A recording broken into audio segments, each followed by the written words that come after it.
you call it a touchdown, and then you look at the replay that I looked at 17 times. I mean, Right. you really can't definitively say he didn't come down with it, and then you can't tell if the Miami player is out of bounds or inbounds. Like it's kind of a janky play, but it's kind of I don't know. Yeah, Yeah, bro. Like I was saying, man. Like before the players jumped in the way of the ball because we couldn't see the ball when his butt hit the ground. We couldn't see the ball. But before that, we saw him with clear possession of the ball. And then the next time we saw the ball, like 2, 3 seconds later, it was moving around, and the Miami player had it. So I just don't. I'm with Mick, dog. I don't understand how you can overturn that shit and you can't even see the ball. And the yeah, last time you did see the ball, he had clear possession. yeah. I mean, for me, I just think there's too many times where you're talking about college and NFL. The rule is the same. It's got to be undisputable or indisputable evidence to overturn the call. And I just don't like personally. Like if they would have called that not a touchdown incomplete, and they went to I the would have been review, cool with that. yeah, I'd have been cool. I'd have been cool with either way. Like I ain't got no skin in this ACC game. Miami Virginia Tech. I can really give two shits about it, to be honest with you. I really don't care. So I was just watching as a pure fan. And so like I just thought they should have stick whatever they called on the field. They kind of should have stuck with it. But I mean I get it. Yeah. But I mean with the 12-team playoff, even if Miami got that loss, it wouldn't have made a difference. Like I think they still get into the playoff regardless. So, but Yeah, it was a good one. Hey man, we got a whole lot of show to get into, man. Y'all tap in, sit back, catch you.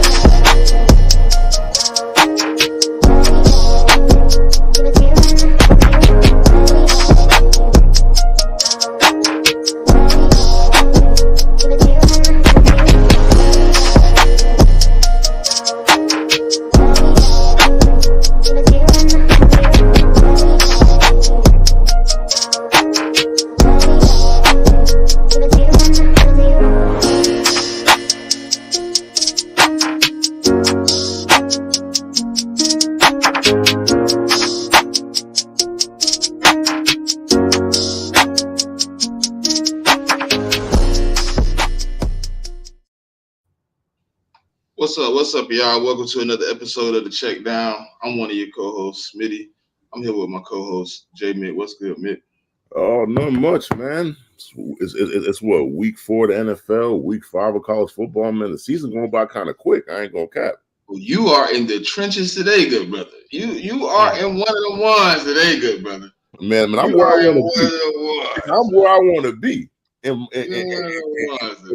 goddamn Tuscaloosa at 7:30. That's where I want to be. Yeah, you in one of the ones today, man. That's You where gonna we have at to, tonight, baby. That's where we at. yeah, you gonna have to get it in today, man. Hey, man, certified, what's good, man? Hey, man. Well, on the right side of 6 feet, man, and we got a little fall weather in Atlanta. It feel like the DMV out here right now, dog. So it's life is good. Pop, what's good with you? I'm good, chilling. Glad to be back with the people. Yeah, man, we got a little slate today, man. A little good college football slate again. 2 weeks in a row, man. But first game on the slate, man. I guess we jump in, man. Number 20, Oklahoma State versus 23, Kansas State, favored by 5.5, over under 57.5. This is an interesting game, man. This is an interesting game. Listen, I told y'all last week if your boy didn't have the game of his life in the last competition, they was gonna lose. I told y'all, Ollie Gordon had to be him. He could not be him. They took an L to Utah, man. So, listen, that's their recipe for success. I think, to me, Kansas State, both of them coming in this game, I think it's gonna be an interesting game. I don't know about the 5.5. I think Oklahoma State is gonna stick it out. I don't know. What's the dude name? Bowman Allen, the quarterback for Oklahoma State. He gotta do better, man. He gotta do better, man. You can't rely on Ollie Gordon to do everything. I mean, I know it's not the greatest ass, but Ollie Gordon can't have to go for 290 every game for you to win. Like, it's just not gonna work. That's not a recipe for success. If you got any opportunity to win a game, you got to spread that rock out, man, and help Ollie out a little bit. But I'm gonna go with Oklahoma State today. I think Oklahoma State gonna pull it out, coming off the upset loss to Utah. You know what I'm saying? Not their best performance, but I think they come in and they beat Kansas State today. I mean, I hate to tell you this, but that's Oklahoma State formula to win every week. Is give Ollie Gordon the ball as much as possible. That's like the KFC freaking recipe for chicken, for fried chicken. Like it's like the Popeye recipe for fried chicken, bro. Like if if Ollie don't touch that thing at least 30 times, bro, they're just not gonna win. No, I'm cool with the 30. I'm cool with the 30, but like you gotta be able to at least complete 15. I mean, their quarterback is bad. I mean, and I do like the slot receiver. I can never remember dude's name. I mean, he's a really good slot. I mean, like they got pretty good weapons on the outside. The weapons ain't bad. They're not elite. But yeah, like I mean, if you're going against Oklahoma State, all you got to do is you got to stop Gordon. Well, I mean, saying stop is not exactly an easy thing to do, but you got to stop him, and and you got to force the ball into the quarterback's hands to beat you. I just don't think the quarterback can do that. And that's what I'm saying. That's kind of where I'm at. Like they did that last week, and then you just laid a goose egg. You look like, a scared chicken out there, man. You was not ready for the moment. Yeah, so like that's why you're gonna be ready for the damn moment. That's why I'm picking Kansas State minus 5.5. I mean, they gotta go. I believe Kansas State plays in Manhattan. They gotta go to Manhattan and play that game, and that's not an easy place to play, regardless. And I could honestly, I could see Kansas State winning by a touchdown. I mean, I could see them winning by 7, to be honest with you. The over-under is tough, man, because Kansas State does play deep. I mean, that's one of the Big 12 teams that actually plays pretty good defense. I ain't gonna say it's elite level defense, but it's pretty good. So I'm not sure on the over-under. I would say under, but Oklahoma State is pretty explosive. So I mean, they could. Even though the quarterback's ass. They can still put up points, but I'll probably go under here. Like I might, all it up to 60 and do under 60. That's probably what I would do. But yeah, I'm definitely taking Kansas State like minus 5.5. I just think Kansas State playing at Kansas State, it's a tough place to play. Kansas State has a well-rounded offense. I mean, like they can, they can throw it a little bit, and I mean they can run a little bit, and they play enough defense to win. So that's what I'm gonna go with. Pop. Yeah, I'm going to roll with J. Mick on this one. I just think that going into this game, Kansas State, to me, has a more balanced offensive game. And they do have a pretty good defense. And Oklahoma State, I don't know, they seem to be up and down right now. Can't really find a rhythm in the passing game. And I think Kansas will be able to control the game and get the W. Kansas State should be able to get the W. I don't know, man. I just got a feeling, man. I got a feeling he's gonna be able to do a little something today, man. I got my boy Ollie Gordon going off today, man. That's their only successful win. So, I mean, I could definitely see Ollie going off though. I could see that happening, but I don't think it's enough though. I hope it's enough. Number 15, Louisville versus number 16, Notre Dame, favored by 6.5, over under 46.5. I don't know. J-Mick? Oh, man, this is one of them games. It's hard to say, man. I mean, Notre Dame, all the Irish fans that we got listening, man, like one week y'all look okay, the other week you look like dog shit. Like I don't know how to call the Irish games anymore, because it's like one week you play against an FCS school and you don't even show up. I mean, last week you kind of showed up. I mean, like you did enough to win the game, I guess. I'll definitely take the under though. I don't think this game goes over at all. Just the way the Irish be playing. They tend to play low scoring games because I mean, like the Irish got their defense is legit. I mean, they got a number of guys that's going to the league next year. I think they got about 5-6 guys off that defense. There's around 5-6 guys that are going to the league. But that offense and that quarterback is just ass. Like he doesn't. And honestly, when he played at Duke, Riley Leonard, I wasn't high on him at Duke either. I just thought he was an average quarterback. And I just think like the Irish get these transfers and they think like it's the same thing with Sam Hartman coming from, I believe he came from like NC State or Vanderbilt, one of them schools he came from last year. And I mean, Sam played like ass there last year, just like Riley Leonard playing like ass this year. So I'll definitely go under. Like, I'm not gonna give you a game pick, like, because this game could go either way. I mean, Notre Dame. If I had to, if someone put a gun in my head, I'd probably say Notre Dame money line, I guess, because they're playing at home. Right. But I think you got to be real careful when you're picking against the spread on this game or like a money line on this game, because I think either team could win the game.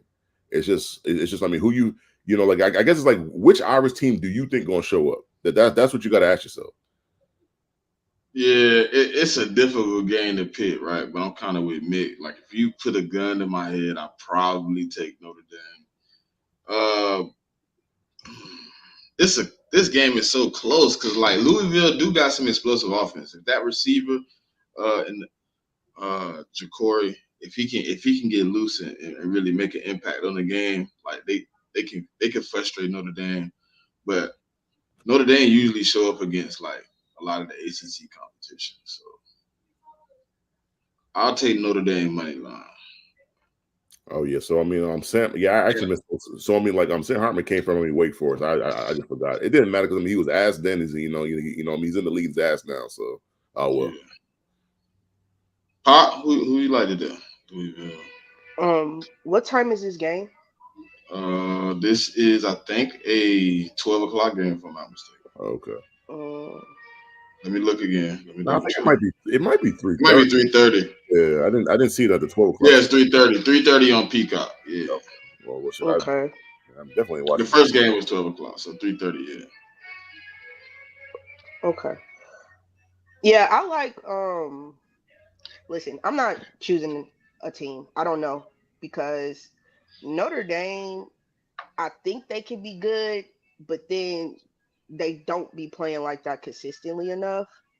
In Louisville, they have explosive plays, but I'm just staying away. I don't know.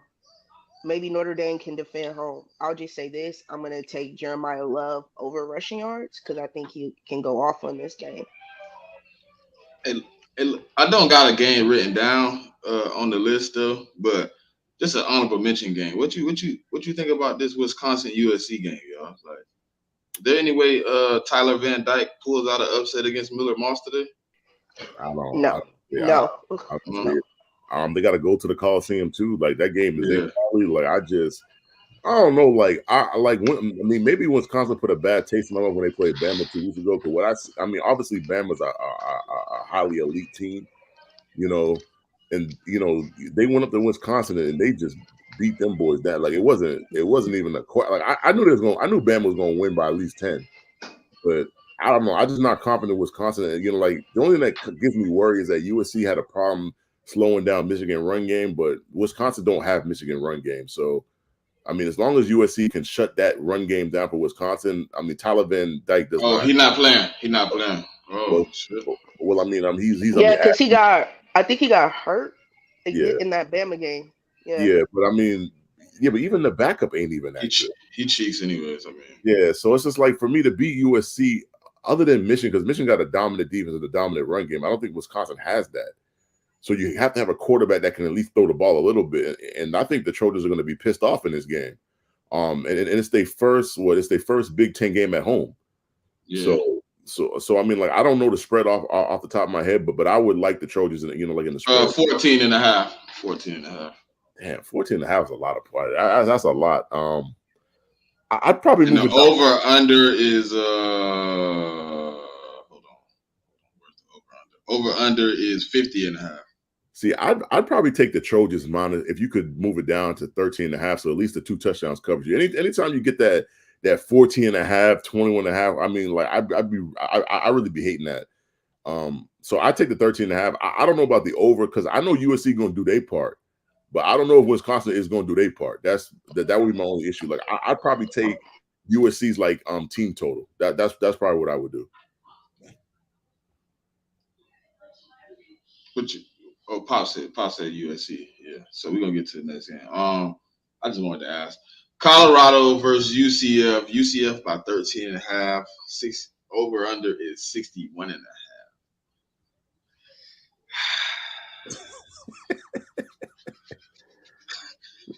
Hey man, it's a hard pick again. Man, listen. I tried to pick some hard ones today, at least a little bit. I mean, we didn't have a whole lot of slates, but I was like, I knew I could throw some ringers in there. And it's another one. The 13 and a half really, to me, I don't know about that 13. I think Colorado, if you want me to take it, I'll take Colorado plus 13 and a half for sure. Um, I just don't know. Like UCF, we talked about this many times. Like UCF defense to me is so shaky sometimes. Like they could come out and play well against one team, and then come out the next week and give up 600. Like Colorado do the same thing. Like they can't stop a nosebleed up front to protect Shador for nothing in the world. So I mean, he always on the move. And which Colorado we getting this week? See, for me, I be telling people, man, like people be enthusiastic about betting on Colorado. Like you're better off betting on Shador's props, bro. You're better off on betting his passing yards and his touchdowns and all that kind of stuff. Colorado, to me, they really don't stop the run that well. And you're playing against a team that want to run the ball. And you also got to go to Florida, where playing in Florida in I would say August and September is tough. And I mean, so like they're in Colorado, so like they don't see that kind of humidity. I mean, like, maybe Shador and Travis, they used to that because they, I mean, because I think Travis, he's from Florida, so he used to that weather. Yeah.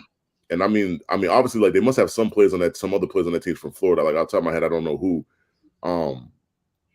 But yeah, like I mean, I like UCF minus the 13 and a half. That's what I like. And for sure, I like the over. Oh, for sure. Like I love, like when Colorado plays, bro. I love the over because I mean the defense ain't that good. So I mean the chances are that the games are gonna go over. So I do like the over in that. I would definitely take Shador for either 2 or 3 passing touchdowns, and I'll take his over in passing yards. You should also take Travis Hunter's. Either you could go his catches or his receiving yards because he's been having a pretty good season in regards to that. I'll say this. This is the stretch of Colorado's schedule that gets tough.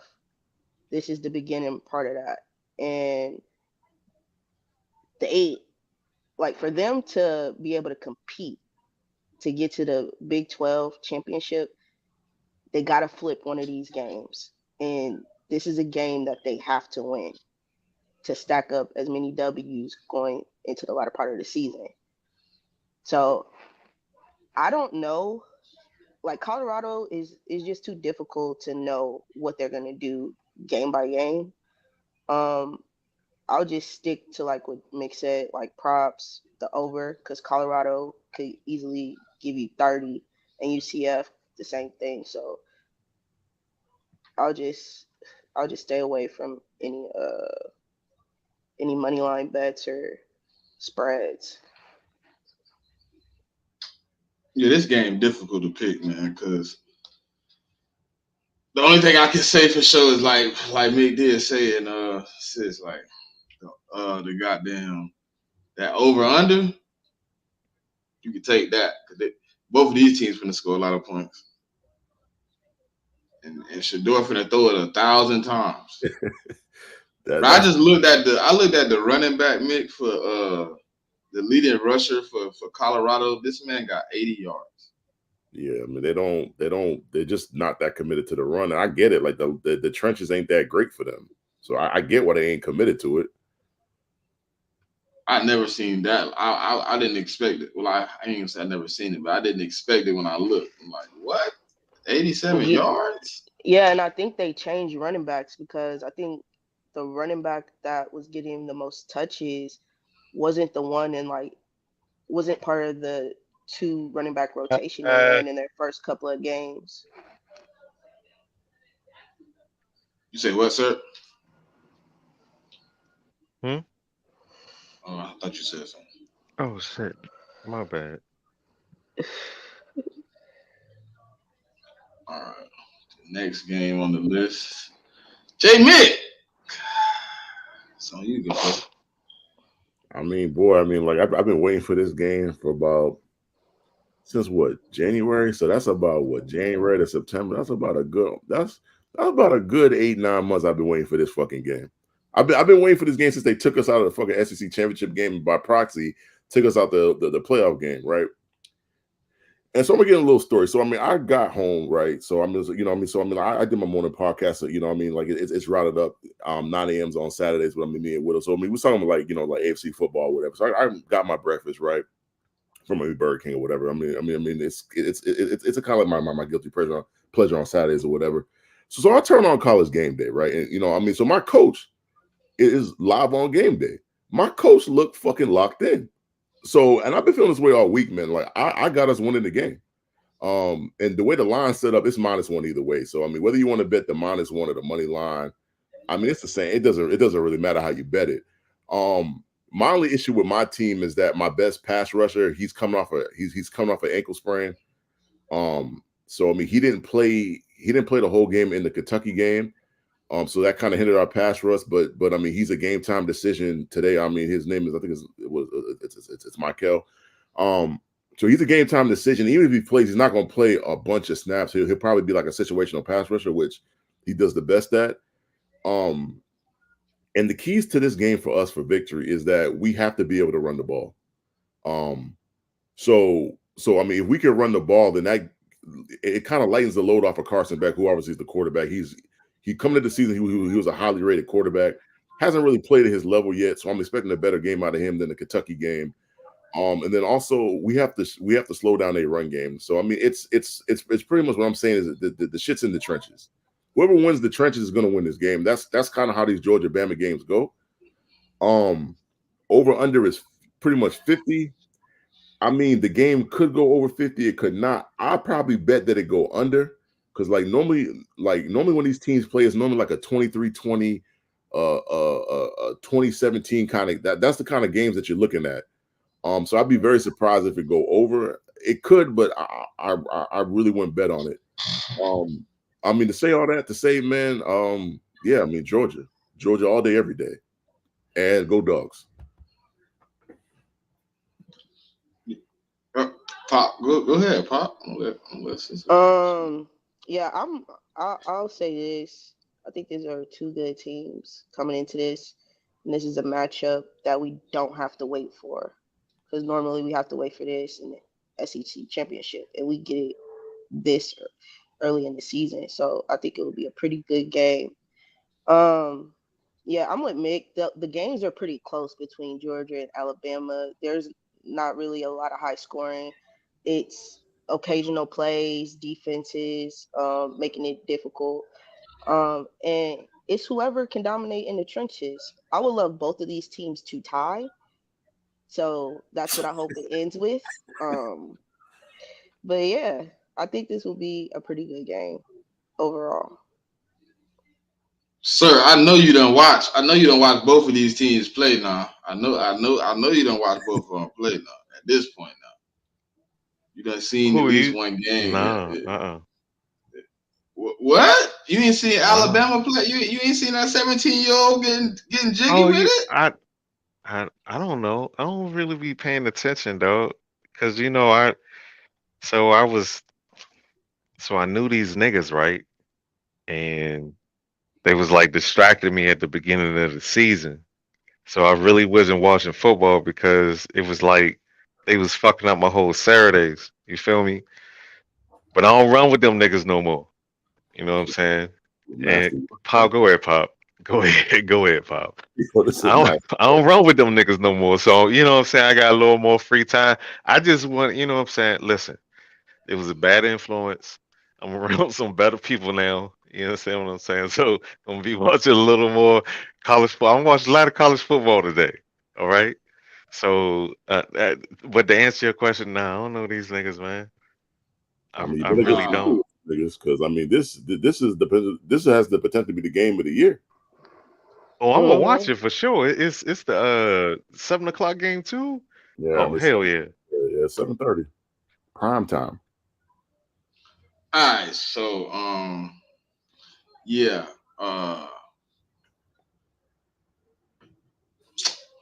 I'm taking Alabama. I knew it. I mean, that's cool. I'm taking Alabama, dog. That 17-year-old going, dog. I don't know.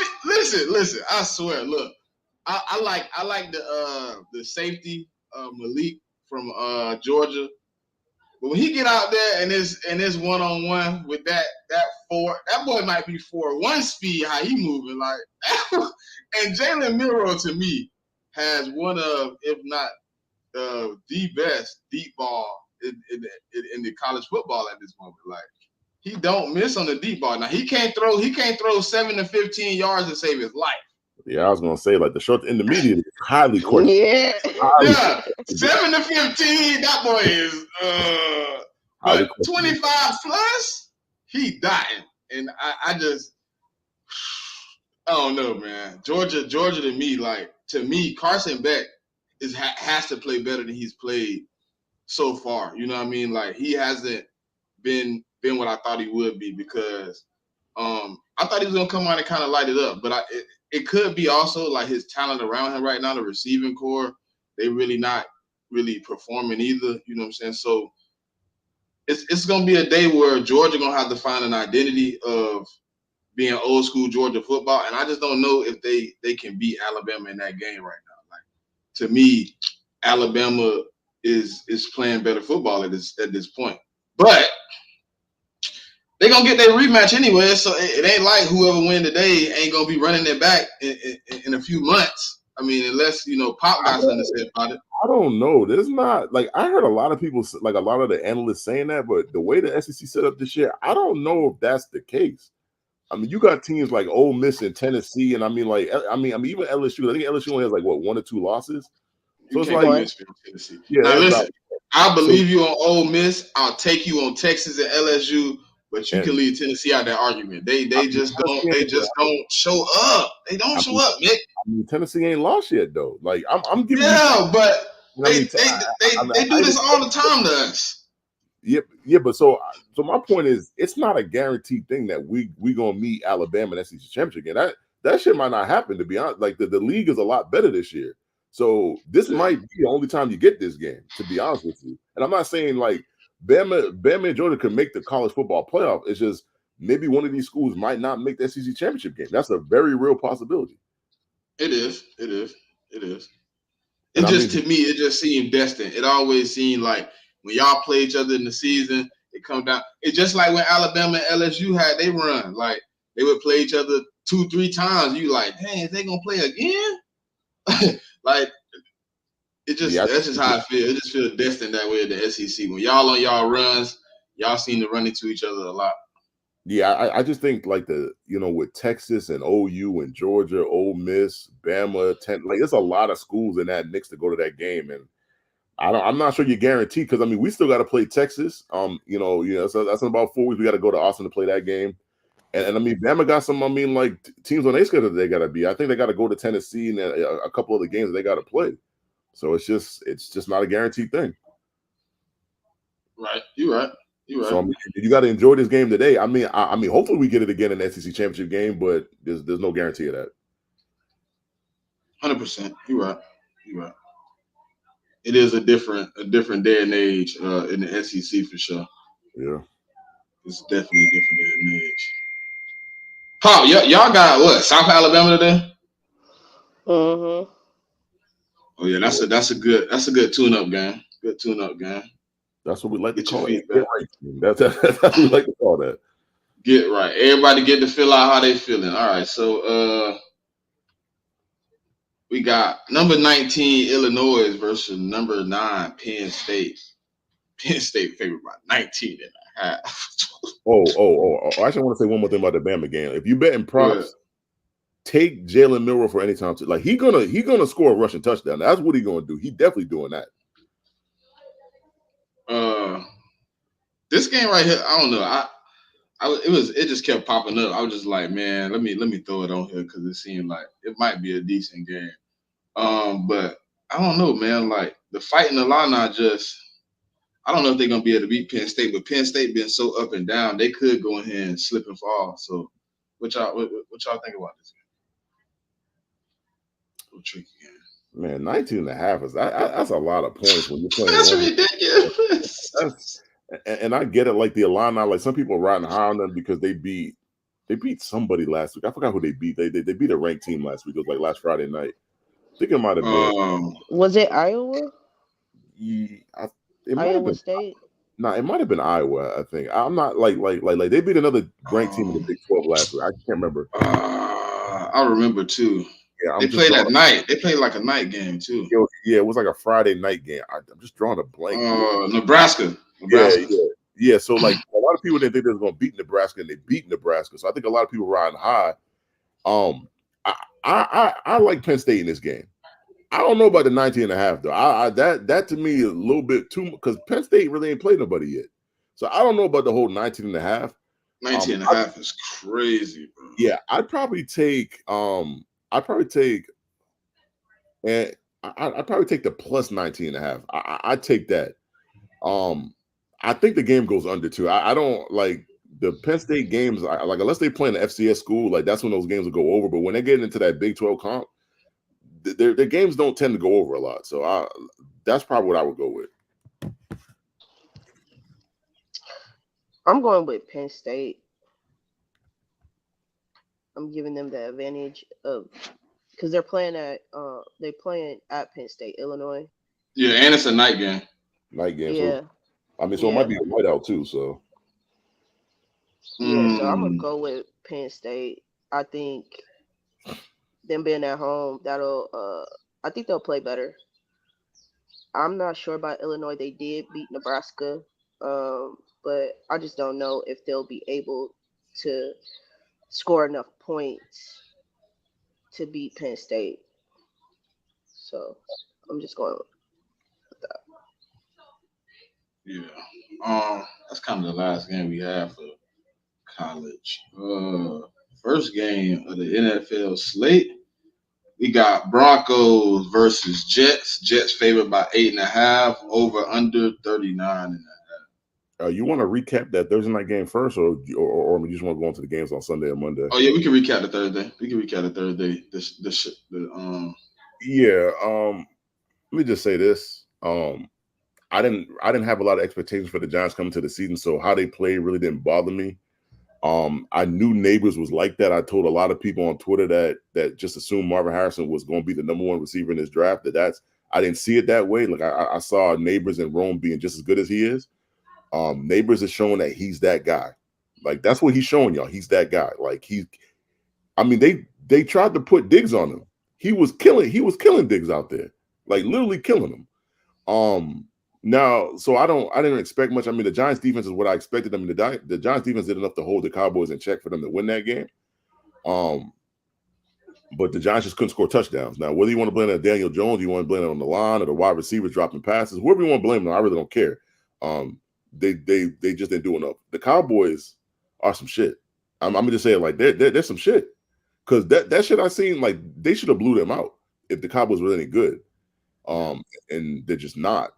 And it starts with their defense. Like, okay, they stopped the Giants running the ball. Like the next 5 games for the Cowboys, they got to play with the Steelers, the Niners, the Lions, the Eagles. Like they got a bunch of teams that want to run the ball. That are good at running the ball. And I just for the Cowboys, I don't think it ends well for them.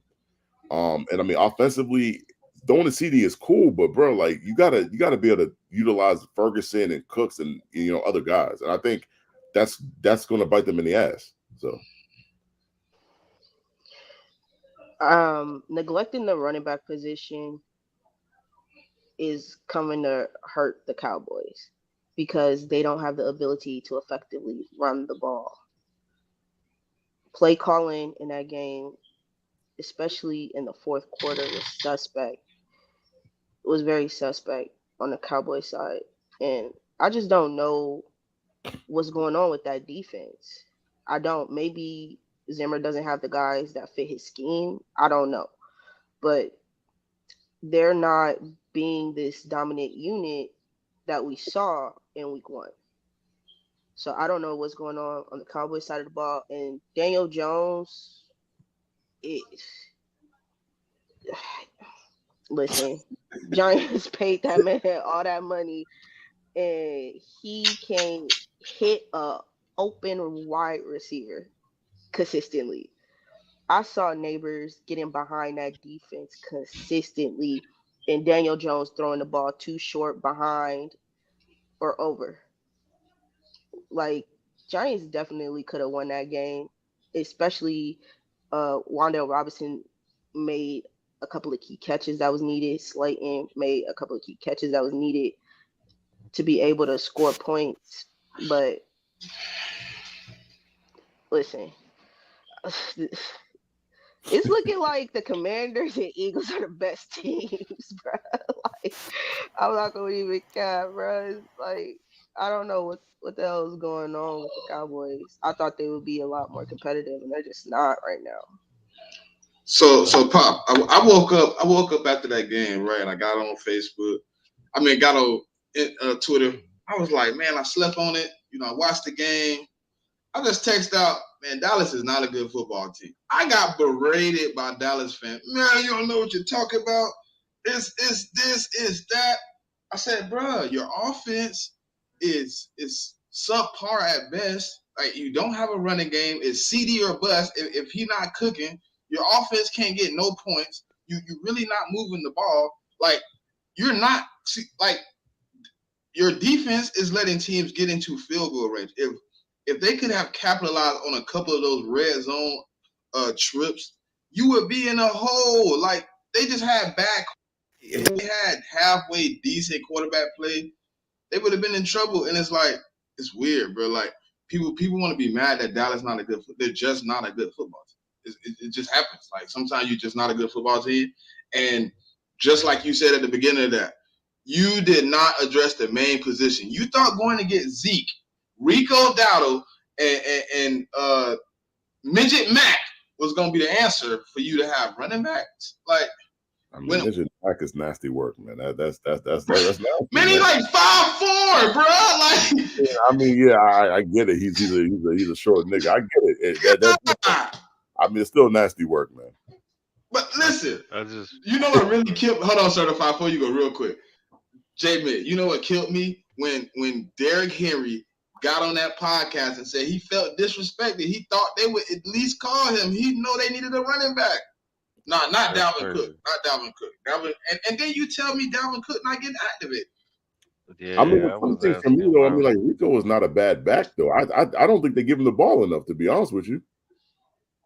I was questioning why he was in street clothes that game. I Dallas to me just feels like a bad team with a few popular names. I really don't know what they do on either side of the ball. They can't stop the run. Their DBs are kind of cooked. Neighbors, dog. He was like really. He had that whole motherfucker secondary in the blender, man. Mm-hmm. And they even on offense, like their game plan is, oh, we just gonna move CD around. That's it. You know what I'm saying? CDL So bus. it's like I don't understand why Mike McCarthy is even a coach. I do understand nepotism, but he does like the game has passed him by, man. Like it's time to wrap this shit up.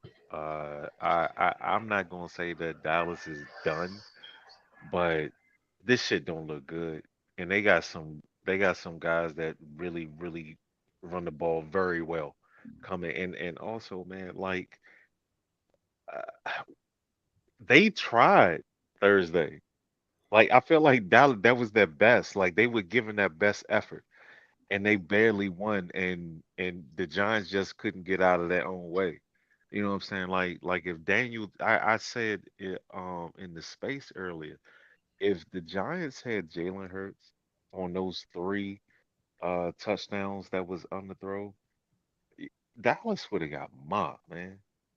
Dallas would have got Mm-hmm. washed. Man, that's true. Mm-hmm. You know what I'm Those was saying? And layup throws, bro. those Layup and throws. bro, motherfucker was like Jalen. I was like, bro, look, listen, that jump ball to the hash and the deep ball when the motherfucking wide receiver get beyond the safety. Jalen Hurts is in the 90 percentile of that, dog. I don't know what fucking games y'all are watching, but those three would have been layups for Jalen Hurts. and they already Facts. run the RPO. Like the Giants could have completely annihilated Dallas. And Dallas was trying, man. That's the crazy part about it. It don't look good. Yeah. Yeah. I mean, like especially with the Commanders looking like they ain't got no defense, but boy, that boy Jaden Daniels is I mean cooking up something serious right now. Mm-hmm. Yeah, he had a good ass game. I listen. I swear, I was like, I was sitting there watching that game, and every time he dropped back, I was like, Cincinnati like told me they had a good secondary. Like I thought I was gonna see good second complete complete. Oh damn, he just cooking their ass. Oh, they can't. Oh, their secondary isn't good. Oh, so Jesse Bates and all those guys you lost really did impact your team The, the, because they couldn't stop him. the thing about Jaden is he got that type of speed where it doesn't matter if you force him to go east and west first. You know what I'm saying? So he can get to his spot before you can get to him. And that helps him out. Like he's not as fast as Lamar, but he's close to it. But he's a whole lot more accurate on the run. Yeah. I'm just saying, all the criticism I heard about uh, Jaden Daniels before the season started, I was just like, yeah, listen, he gonna prove y'all wrong. Whatever y'all think, he gonna Most prove of the y'all wrong. criticism, I felt it was so they could make Caleb look better. Like I Yeah, don't believe they really thought Jaden Daniels was bad. I think they wanted to make Caleb Williams look. They wanted so bad to make him look good that they was willing to make other quarterbacks just look bad for no reason, and it yeah, just and really killed me. and you don't hear that from me though. No, I thought Yeah, Jaden. Listen, I thought Jaden Daniels go to any team. I thought they was in a better situation, but people was like, "Oh no, he got to play out of structure. He can't play inside the confines of an offense." Looked like it the other night to me. yeah, I mean, look just that's fine. how I know they wasn't watching LSU football, bro. Cause he can stand in the pocket and he's willing to take a hit if he could get, if he can make a play Yeah, while the defender is coming. He's willing to do that. I'll say this: he says he likes to tumble, to slide, to get down. I'm just like, bro, just learn how to slide. Just protect yourself. All right, so first game of the week, we got Broncos versus Jets. Jets favored by 8.5, over under 39.5. Broncos coming off a pretty impressive win, man. I guess, coming off a pretty good win, beating Tampa. So, I mean, they coming in with some high hopes, but I don't know if they can beat the Jets. I, I don't see I can't. I don't trust the Jets because this is the type of game that they lose. Um, like the Broncos, I don't think they're putting a good product out there, but they are giving effort, and y'all know how I feel about effort. Um, 8 points is a lot, man. For the Jets, dog. I don't know. I I I like Denver to cover. That Broncos defense had a pretty good performance last week against Baker Mayfield, and they were able to limit the big plays you'll get from like Evans, Chris Godwin, kind of held them in check as well. Um, I don't know.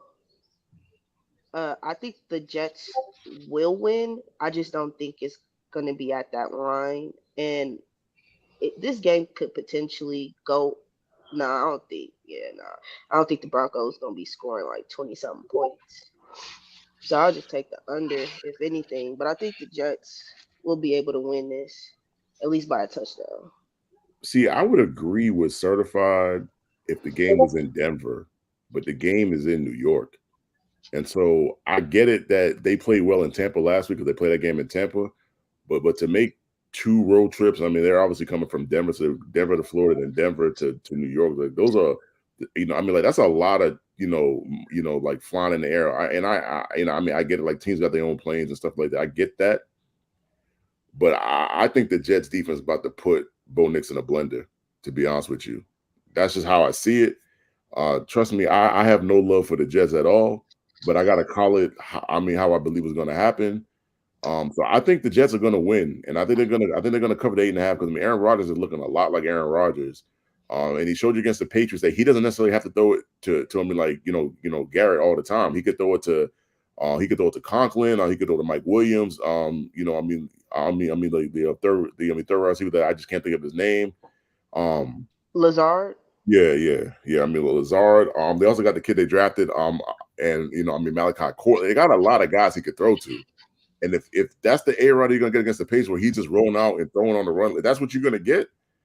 I just don't know how to I said the Buccaneers, but I just don't know how the Broncos can really compete with that. So, I think like coming into this game, the key for last week was the Buccaneers had 0 pressures, 0 sacks on Bo Nix. Can they hold up like that against the Jets front this week? Can he be as precise? I think the secondary for the Bucs is also was very unhealthy. Front 7 in general, the whole defense is very unhealthy at this moment. So I think they caught a team that's kind of in limbo in a moment. But I think the Jets, just being able to, I think they're gonna be able to stifle Bo Nix a little bit. You're gonna kind of see, him being a rookie today. I like the Jets. I don't know about 8.5. I probably buy it down to like 6.5. I think they gonna win by 7. I'll take it. I'll take Jets -6. I'll just say this one thing. Sean Payton knows how to create an offense that can beat that Buccaneers defense. I think his record against them is like 11-5 or something like that. He has great success against that Buccaneers defense, and I think the game plan that he implemented with Bo Nix exploited that, especially with Vea, who's like a really good run stuffer, not being there. And then Kalijah Cansey was out, Antoine Winfield out. So I think the deficiencies that they had came to play in this game. I mean, in that Broncos game. I don't know if the Broncos can repeat that type of success against this Jets defense, because I think they have a solid front four.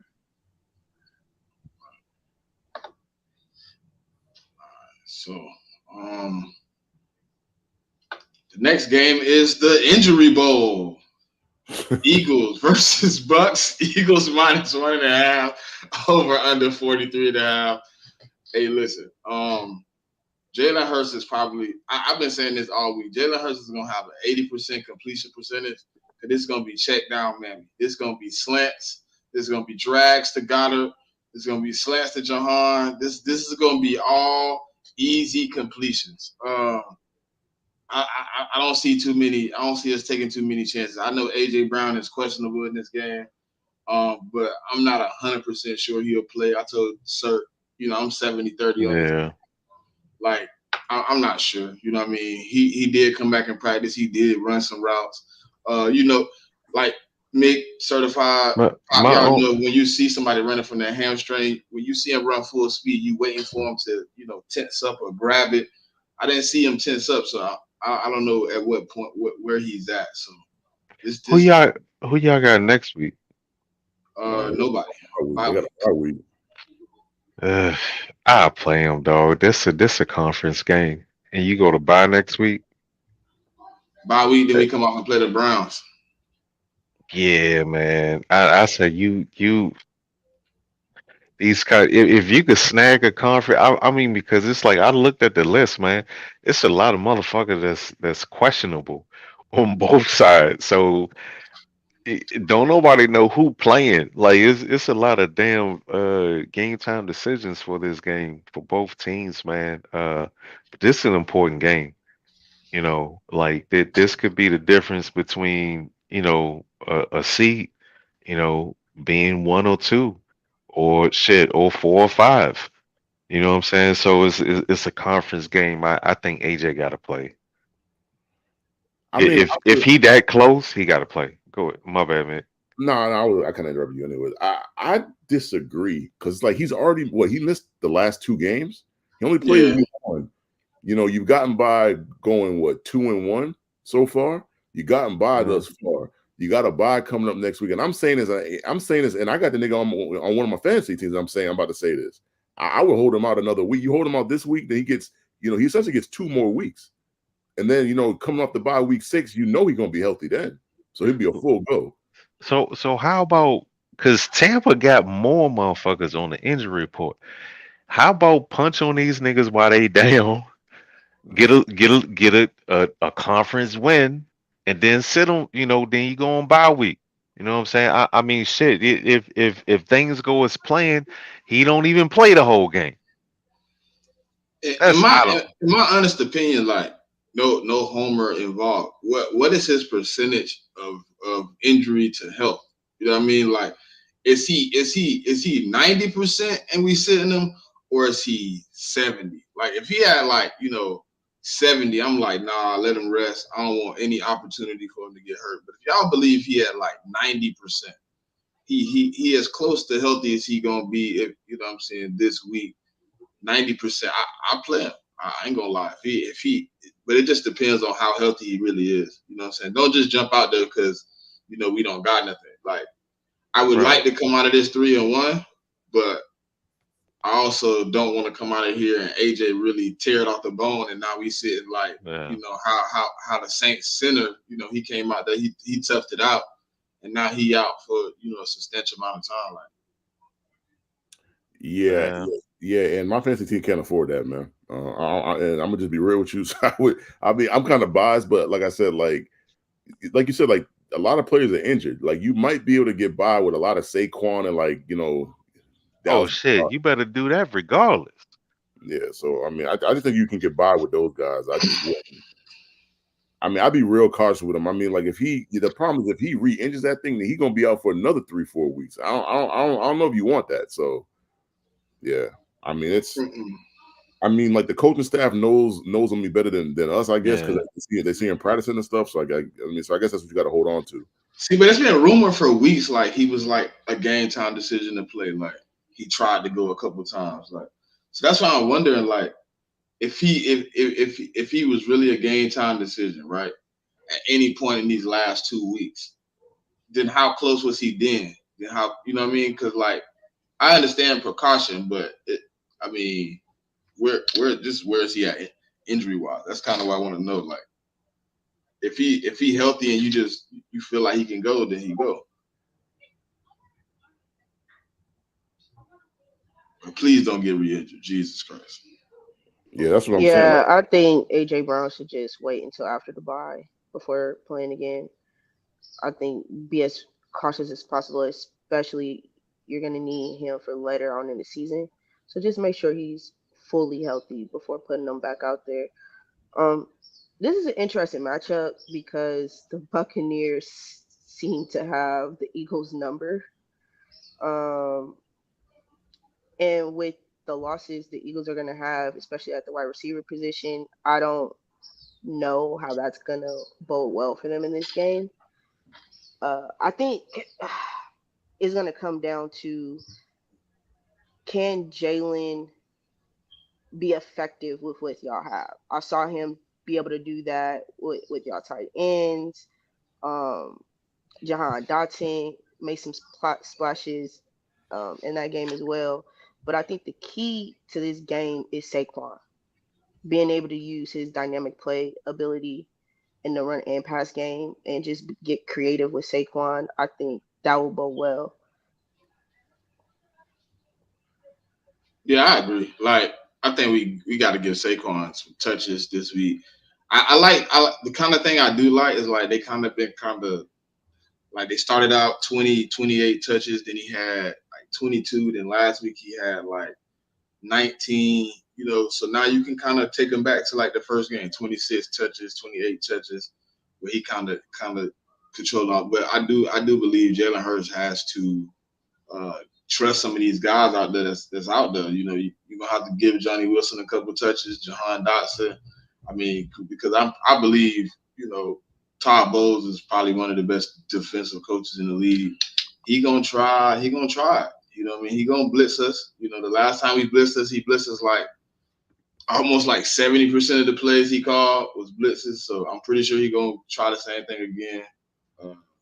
So somebody got to be the hot route, and it can't be Goddard every time. He's gonna take Goddard out of the game. He's gonna put Levante David or one of the other tight ends out there and kind of put them on an island and have them cover. So hopefully Jalen can trust those guys and make some good plays.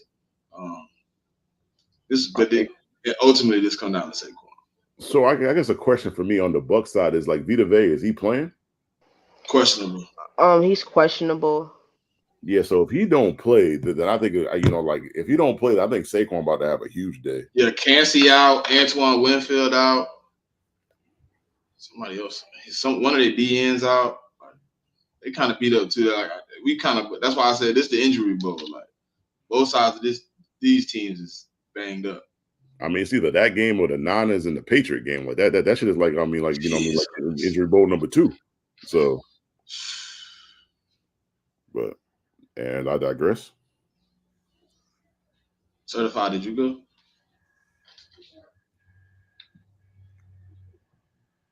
Oh, my bad. I was about to cook me some eggs. I'm sorry.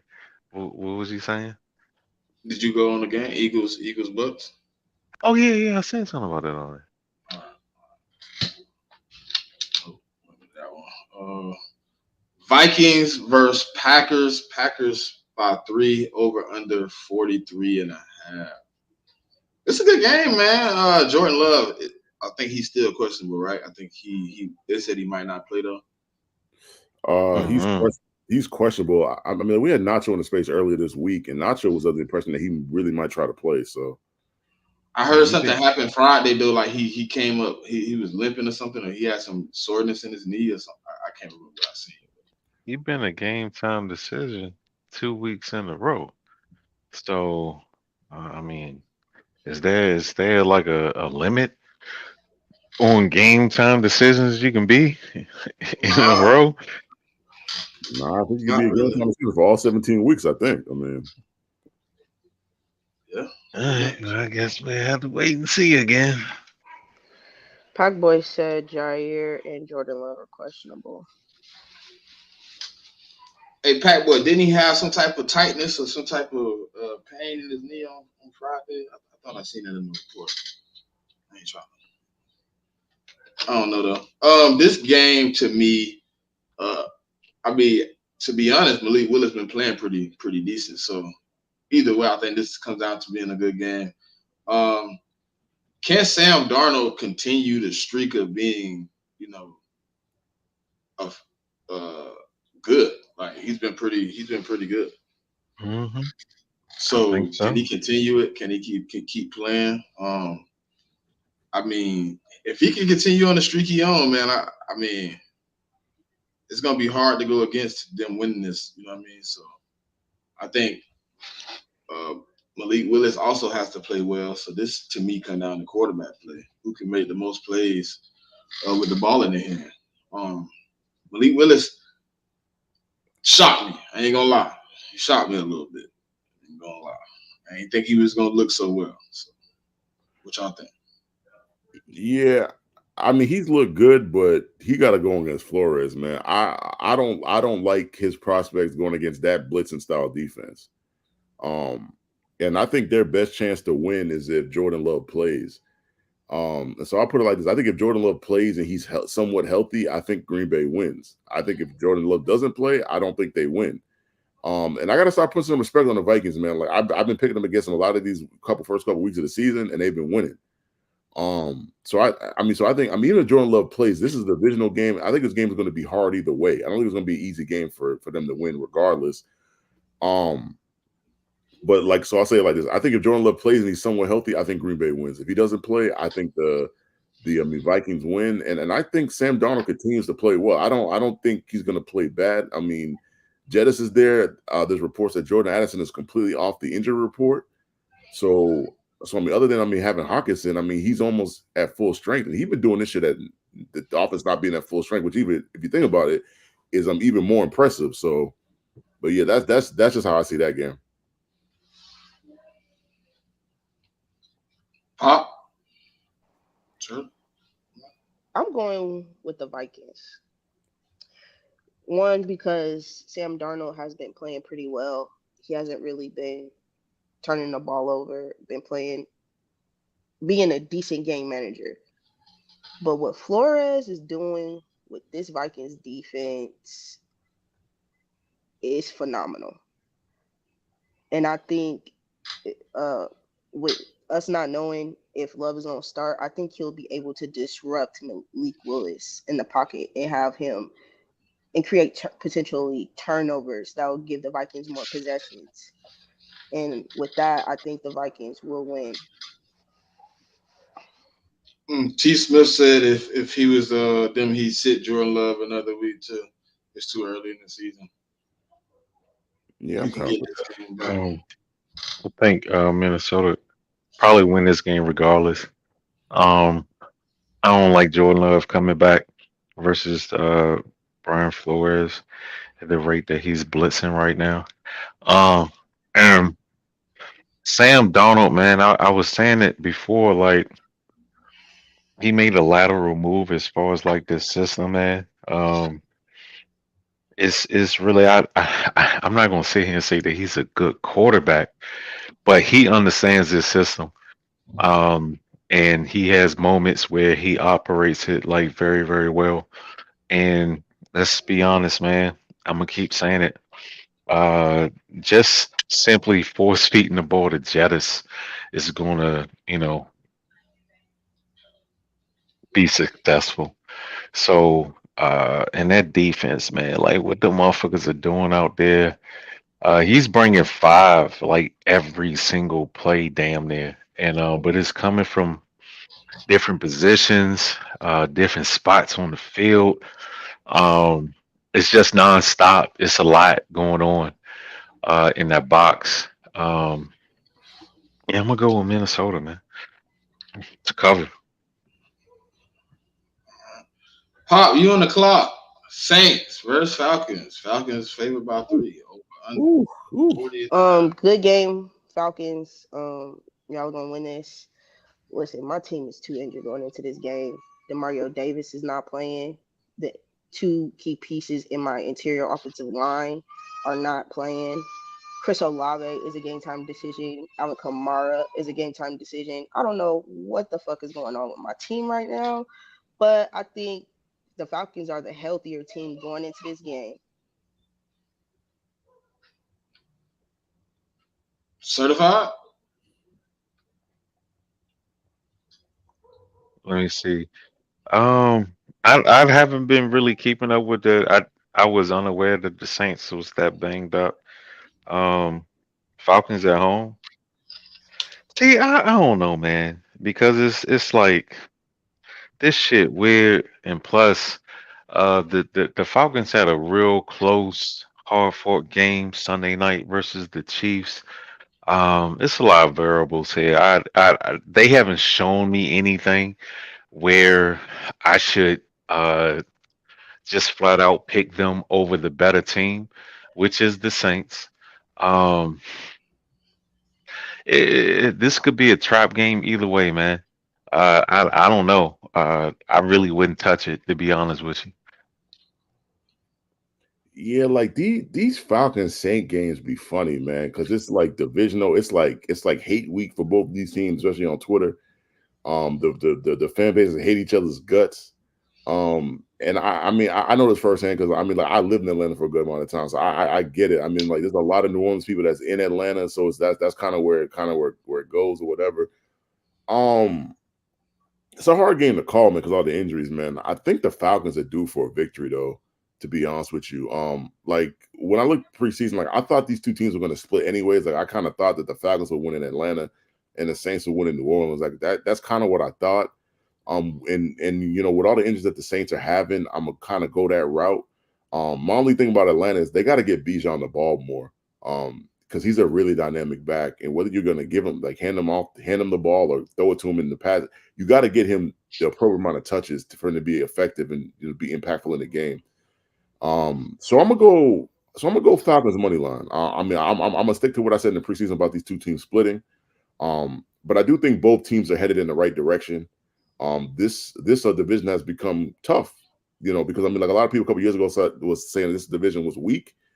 But now you got three legitimate teams. I mean, you got the Saints, you got the Falcons, you got the Bucks. I ain't gonna talk about the Panthers because the Panthers are the Panthers at this point. But yeah.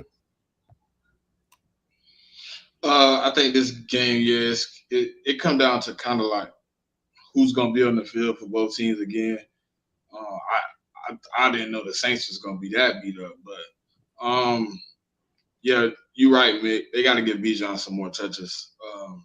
It seemed like to me, like even in our game when we lost to them, it seemed like they kind of went away from him. They tried to start finding like Kyle Pitts and stuff like that in the pass game, but I think you just got to give Bijan the ball a little bit more, let him work. But Falcons at home, I'm gonna take the Falcons money line. It seems to me it's a lot of bad football going on the NFL side because the next game ain't too much damn better. You got the Bengals -4.5 versus the Panthers over under 46.5. Jesus Christ. Okay, so for me, man, I don't believe in either team. Cincinnati's defense is fucking god awful, man. Like they're really bad. Um, and plus we this is number one, man, because it's like when you make a quarterback change, sometime a team get a little pep in the step. I'm not gonna say it always carries over to the next week, but sometimes it does. And Cincinnati's defense is pretty much letting everybody do whatever they want to do. Um, and shit, Carolina can put up some points. They showed it last week. Thielen is out though, right? Yeah, I mean, they put him on IR. No, So no, no. Oh, nah, nah. Let me get Cincinnati. My yeah, bad. so he's out for the next at least 4 weeks. Pop.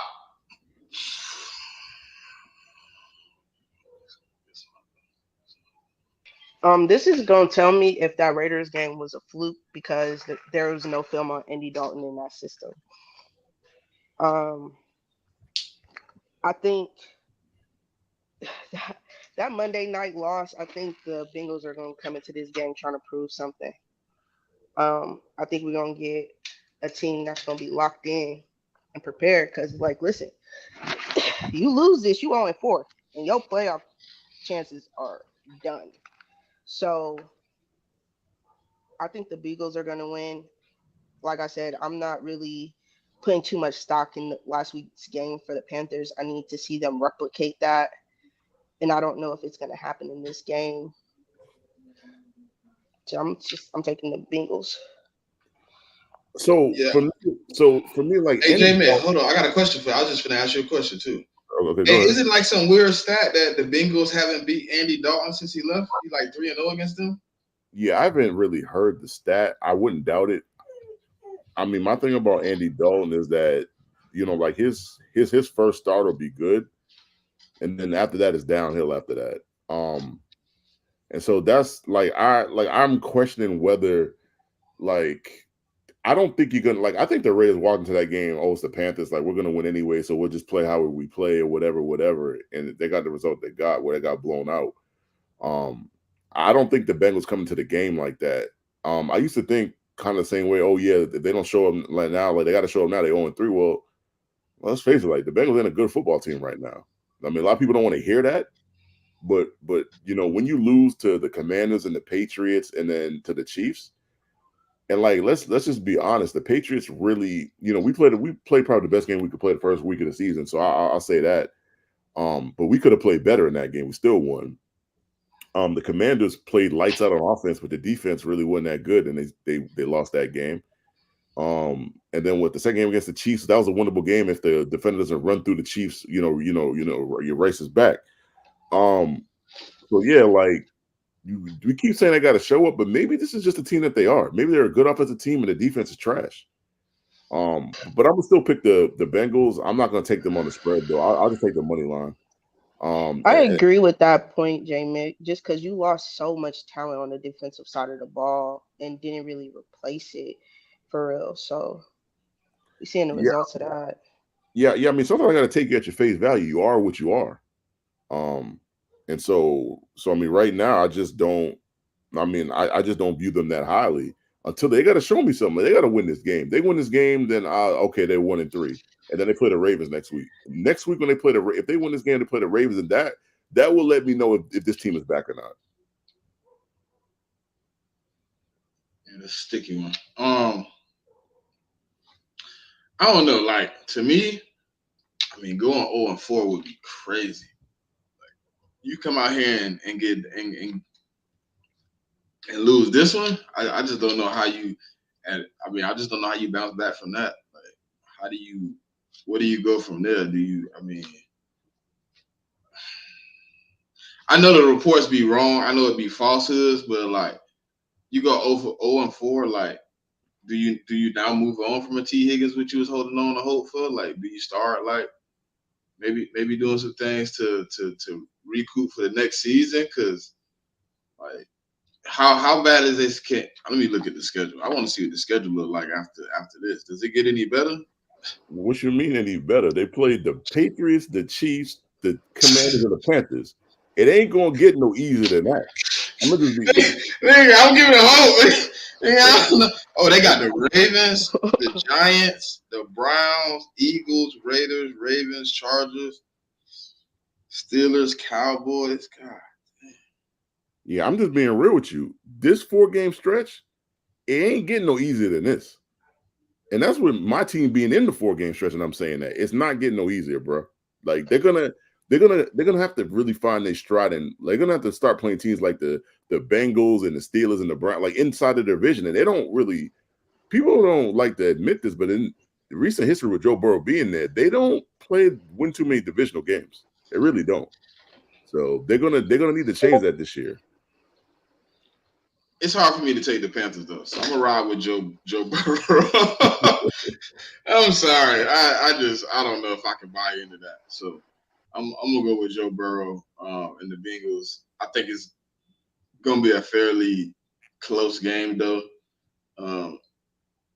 If they go 0-4, I just don't know. I don't know. Yeah, and then they go 0-4.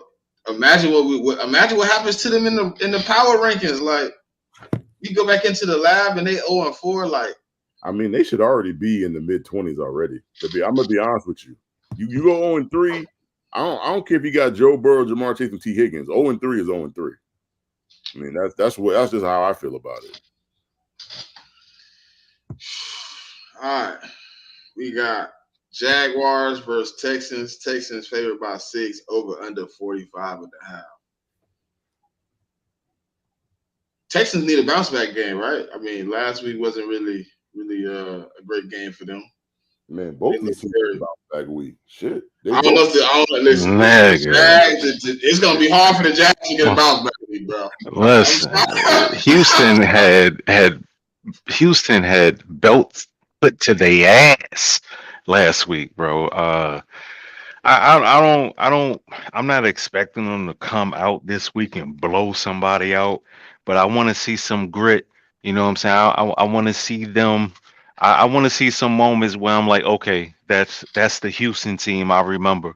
So basically, I said all that to say I want to see these motherfuckers respond. You know, because that was they got taken behind the shed last week, boy. Minnesota had their way with them. I mean, but certified, it don't work well that they don't be beating the Jags don't be beating the Texans anyway. So it's probably But gonna be these division games, bro. Bro, like I'm talking about divisional game. I think they beat them people like a handful of times. Jay might know the stat more than me. I know, but I gotta see it though. I mean, because Houston young, my bad, Mick. Houston young too. You understand what I'm saying? They did it one year. It was 10-7 last year.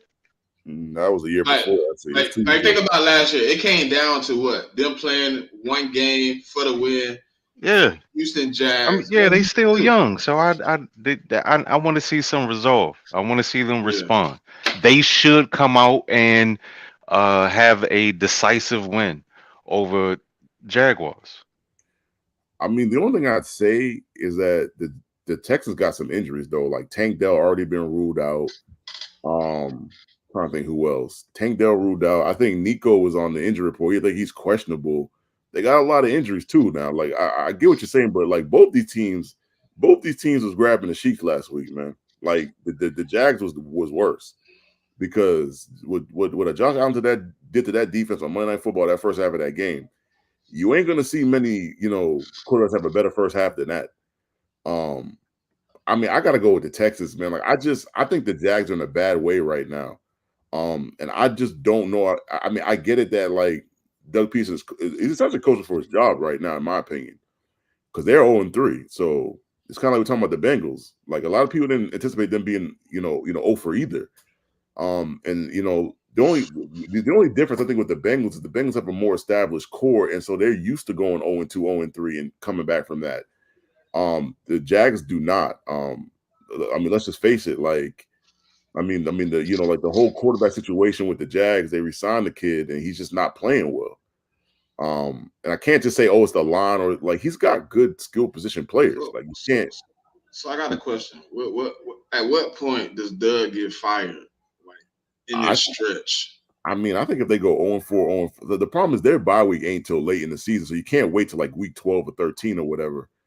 Yeah, because look, if they lose this week, next week, I mean that'll be 0-5, right? That'll be Texans Colts beating them back-to-back weeks. Like, I mean, I think you might have to, you might have to fire him. I mean, after that, but yeah, so like, yeah. So I took a look at the injury report for the Texans. Tank Dell's out, Jimmy Ward, the safety's out, Damian Pierce out.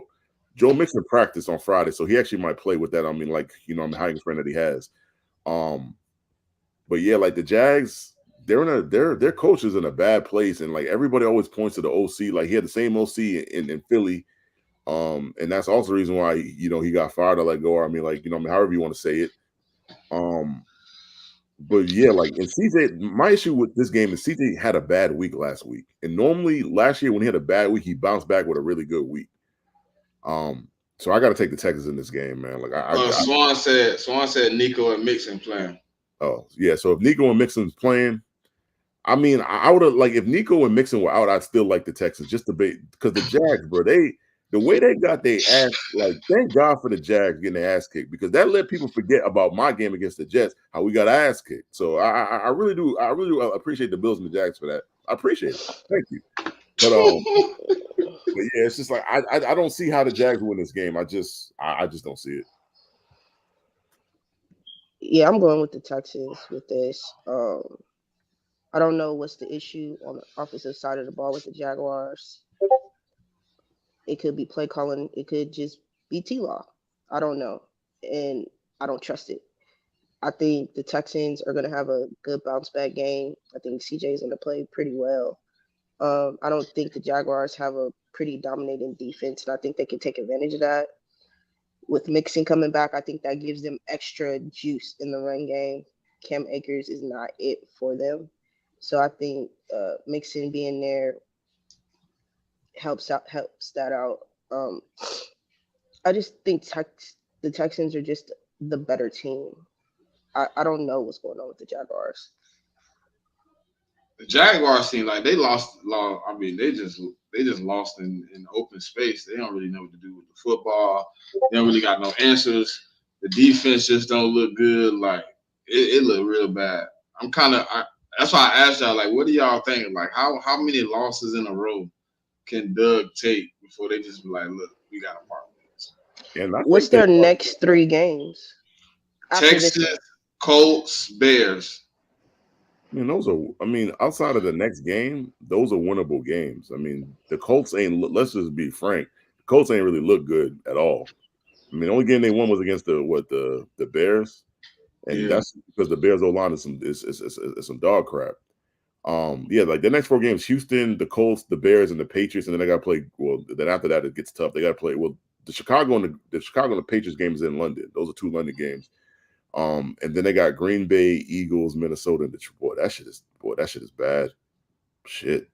Yeah. I mean, Let me just That's be a honest. tough stretch. Yeah, like honestly, That's a 5-game stretch that I think is it's terrible. I mean, I think they'll lose today. I think they could very well win the next. They could beat the Colts, the Bears, and the Patriots. I think they could win those 3 games. So if they could do that, they'd be right back at 3 and 4. So one of those games right there, loss is almost fireable offense. I mean, if they were to lose at Houston, but then they bounce back and beat the Colts, and then they beat the Bears and the Patriots, then he kind of saved his job there, at least for the time. I'm saying a loss in that 3-game stretch that you talk about, Colts, Bears, Patriots. I mean, a loss inside of that 3. Yeah, I mean, you go 1 in let's say you win 2 out of 3 of those. I mean, you're still 2 and 5. I mean, 2 and 5, your season is over, and it's just how it's how the GM and the owner feel about you at that point. I mean, they feel like you're salvageable. You just had a bad season, then they might keep you. But if they don't like you, then they're going to fire you. That's just, let me just be honest about that. So I don't know. But if you're 0-4 with the kind of talent they have, I would think that the owner, and I heard Shah Khan is not exactly happy with the current situation of the team right now. That's what I've heard. So I don't know. I mean, seeing that he one that's willing to invest in the team, I can see why he's upset with what's being put out on the field. I mean, he's spending his money, man. He putting money and time into making sure you got a good team. He showed no mercy on going out to get, giving his GM the reign to go out and get players. Like, if you need somebody, we'll go get them. Like, we're gonna put in the most effort to get you everything we need. We lost a receiver, so we went in drafted you, Brian Thomas Jr. Like, he's making sure, everything is working in your favor, and you still going out there and showing some porous effort. Like, yeah, they got to get it together, bro. That's tough.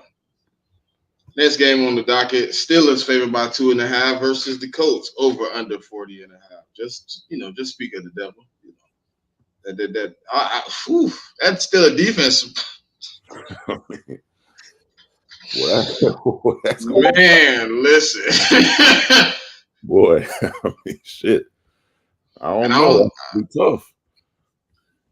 How do you? I mean, we've been waiting for that Jonathan Taylor breakout game. I kind of haven't seen it yet. I don't think it's coming this week either.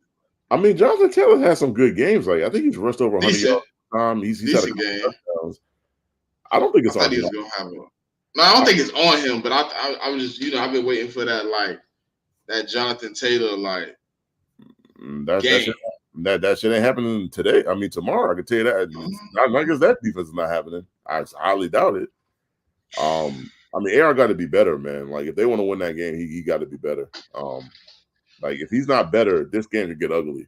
And I mean, I've been telling you that just what I've seen out of Justin Fields rewatching these Steelers games, he's looked better every week, and he was really good. Like, I mean, the popular thing to do was clown Justin Fields or he a running back, but he looked good in that game last week. He made some throws in that game last week that I hadn't seen him make before.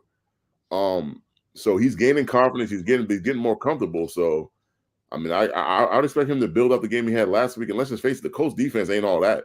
The Colts got one of the worst run defenses in the league, and the secondary is, I guess, it's okay. I mean, but the thing is, you can throw on them. So, I mean, all that to say, I mean, I got the Steelers minus at 2.5. Like, I know. Listen, I know Jonathan Taylor had a 100-yard game, but when I say like Jonathan Taylor, I be thinking like 135, 140, like going crazy. I seen this man go for like 150 before. Like, I think I seen him go for like 130 on a 3-4 game stretch. Like, he could do that. Like, 100 to me, just for him, is like, that's him. Like, when I see the numbers like 130, 145, like, that's when I'm waiting for Jonathan Taylor to give me one of those. But it ain't gonna happen today. Like, yeah, I don't think you're getting that on Sunday. That ain't happening today. We gonna have to wait. But can you use Anthony Richardson in a way to kind of maybe slow down TJ? You could try. This is the kind of game for AR. You gotta be careful, man, because the way the Steelers like to play physical and like to hit you. I mean, you gotta be careful that you don't get hurt. I mean, you gotta be careful. You don't take the hits that you shouldn't be taking. That's all I'll say. Pop, sir. Yeah, this Steelers defense been pretty dominant so far, and I think that dominance will continue. TJ Watt has been playing out of his mind. I Justin Fields is being exactly what the Steelers need him to be, which Hmm. is a game manager, occasionally throw the ball and take what's given to you by the defense. And that has been the recipe for success for them. And I think that will be able to be continued in this game. Um, AR, he's such an inconsistent player. I don't know what we're going to get from him, but he does make splash plays every once in a while. So, but I think the Steelers defense is just going to be able to dominate that side of the ball and stifle them. I agree. I agree. So Um, I like what Pittsburgh is doing as far as like running the ball and playing good defense and everything. But I agree. Justin Fields is doing exactly what they're asking him to do. I like it right now. Um, I want to see it in January though, when defenses take away what you like to do and force you to force the ball in Justin Fields' hands. But right now it's cool.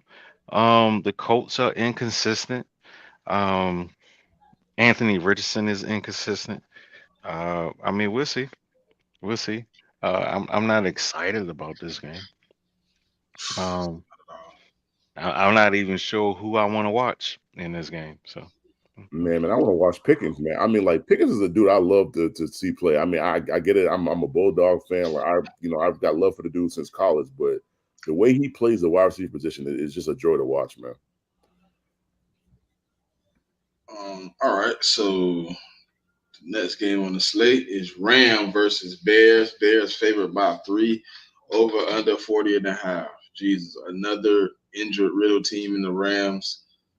They missing like most of their offense, right? Is Cooper Cup coming back this week? Nah, he's on. No, Nah, yeah, actually, they placed him. I think no, I don't think they they did. placed him on. No, I don't think they did because I think they put the news out there first, and then the coach said no, they didn't. It's week to week, but I don't think he played Okay. this week though. So I mean, well, the Bears are. I don't know. I don't really got a lot of confidence in them either. They be playing bad too, but their defense should be able to, hold off the depleted Rams offense. I think the Rams are down to like basically nothing. So I think they played pretty well last week, even though they had the same type of depletion. The Bears are gonna have to really. I don't even know, man, because like I thought the Rams last week should have lost. Like the 49ers should have beat them. Like what the heck? Certified, I blame you for me being, I don't know. The Rams don't got a lot, but it seems like what's that? Sean McVay, he can coach with nothing. I mean, he still had a game plan to win against one of the best defenses that I could think of in the NFL hey with man, Tutu Atwell and the get along guy. when the Rams asked their backup players to step up and make plays, they did. Yeah. And mine didn't. So it was like it was another performance down the drain. 2 weeks ago it was Fred. Last week it was Purdy. So we'll see. George playing, so I ain't really tripping. Oh, but we ain't even talk. Yeah. Um, yeah, I I mean, don't even know, dog. I don't even know, man, because the Rams are pretty banged up. Caleb don't look too good. That offense don't look too good. Swift don't look too good. But that defense is keeping them in these games, man. Um, Chicago should win this game, but I don't know. yeah, I mean, when I look at this game, I mean, Chicago. If you look at it on paper, Chicago should win the game, but I don't trust the Bears in that offensive line. I just don't like, and Caleb hasn't really played that great. And I get it. He's behind a bad offensive line. I get it. He's made some improvements since week one. I mean, it seems like he's starting to play more in structure. It feels like. Um, like my brain telling me to pick the Bears, but I just like the Rams got a little bit of like momentum going on, man. Like they won a game they shouldn't have won last week against the Niners. And so I just think they're going to carry that momentum in. As long as Matthew Stafford doesn't turn over the ball, I think they could win this game. So I'm gonna go with the Rams. And I'm gonna go with them plus the 3. I'm gonna go with the Bears. I think that defensive unit is dominant, and especially with the key losses the Rams have on their offensive line, I believe they'll be able to take advantage of that and get either sacks on Matthew Stafford or force him to get the ball out of his hands early. Matt is also good to give you at least an interception a game. So I think that turnover will help the Bears offense get more possessions to potentially put points on the board. My problem is the offensive line for the Bears. It is poor, especially watching their game against the Colts last week. It is poor. So I don't know if Caleb will be able to have the time he'll need to push the ball down the field. And Swift hasn't been really working out for them in the run game as well. It's been a very poor showing for him. And with that being said, I'm going to go with the Bears still, just because I just think that defensive unit for them will be able to help them win this game. I think that's kind of where I was at. Like, I think their defense should be good enough to hold it off. Can Caleb just come through with a few plays and kind of win the game? Because he ain't gonna need a lot of plays, just a few. I don't know if the Rams come out and repeat that performance they had last week. I believe like the 49ers is a team they're very comfortable with playing. You know, they know them very well. They kind of know the ins and outs of what they're gonna try to do. Sean McVay been there for years playing those same guys. So I mean, going into that game, he has a little bit clear view of how to beat them. You know what I mean? So if anybody could, have pulled that game off, it probably was the Rams. But I'm gonna go with the Bears with Pop. I think that defense should hold them off, and Caleb should be able to make a few plays. Next game we got Commanders versus Cardinals. Cardinals favored by 3.5 over under 48 now. Ooh, this is gonna be probably a good one too. This one gonna be a good one. Kyler Murray versus Jaden Daniels, Marvin Harrison, Terry McLaurin. Yeah, this is gonna be a good one. I think this one come down. Maybe to the quarterback play, right? It's gonna come down to Caleb versus Kyler, right? Yeah, because both these defenses is dog shit. Let me be honest. The defenses in this game are not good. We agree on that. Yeah, the defenses are not good. I mean, and so if you're gonna bet player prop, this the game for you. I mean, whether it's Marvin Harrison or Terry McLaurin or passing yards by Jaden or passing yards by Kyler, like this is a perfect game for the prop bets. But as far as who's gonna win, I mean, I know a lot of people are higher on the Commanders right now because of the win ahead against the Bengals, but you got to consider the Bengals secondary is not good. And I said the both defenses are trash, but the Cardinals secondary is better than the Bengals. I mean, the talent might not be, but the way they're playing in the scheme is better. So I'm gonna go with the Cardinals, man. Like I think the Cardinals right the ship at home. I mean, I know Trey McBride is out, which is a big loss for the Cardinals. But I still think at home they found a way just to win this game because I think Kyler is going to expose that Commander secondary, and I also think this game is going over. I think there's not going to be much defense played in this game, so I think there's going to be a lot of points. It's going to be on the quarterbacks to go. Score for score. So I think this game is going to be who protects the ball more. Because, like y'all said, the defenses for both teams aren't that good, but you do have two dynamic quarterbacks in this game. Jaden has done a great job of protecting the ball, and I expect that to continue in this game. So I just think whoever limits the turnovers and who could ever control the time of possession, they're going to win this game. I'm personally staying away from choosing the winner because I think it could go either way. I think both of these offenses are pretty dynamic, especially Austin Eckler coming into his own game after game. He seems to fit better in the system more and more. I don't know if he's in this game though, because I believe he was in concussion protocol in the Monday night game. So I don't know if he cleared to play in this one yet. But I just think both these teams have explosive offenses. And I'm with J Mick. I'm going to take the over on the points because I think this game could easily be like a 27-30 game. True. Yeah, I think Austin Eckler's out because he got a concussion. I think he's already been ruled out already. Yeah. Okay, I didn't see that.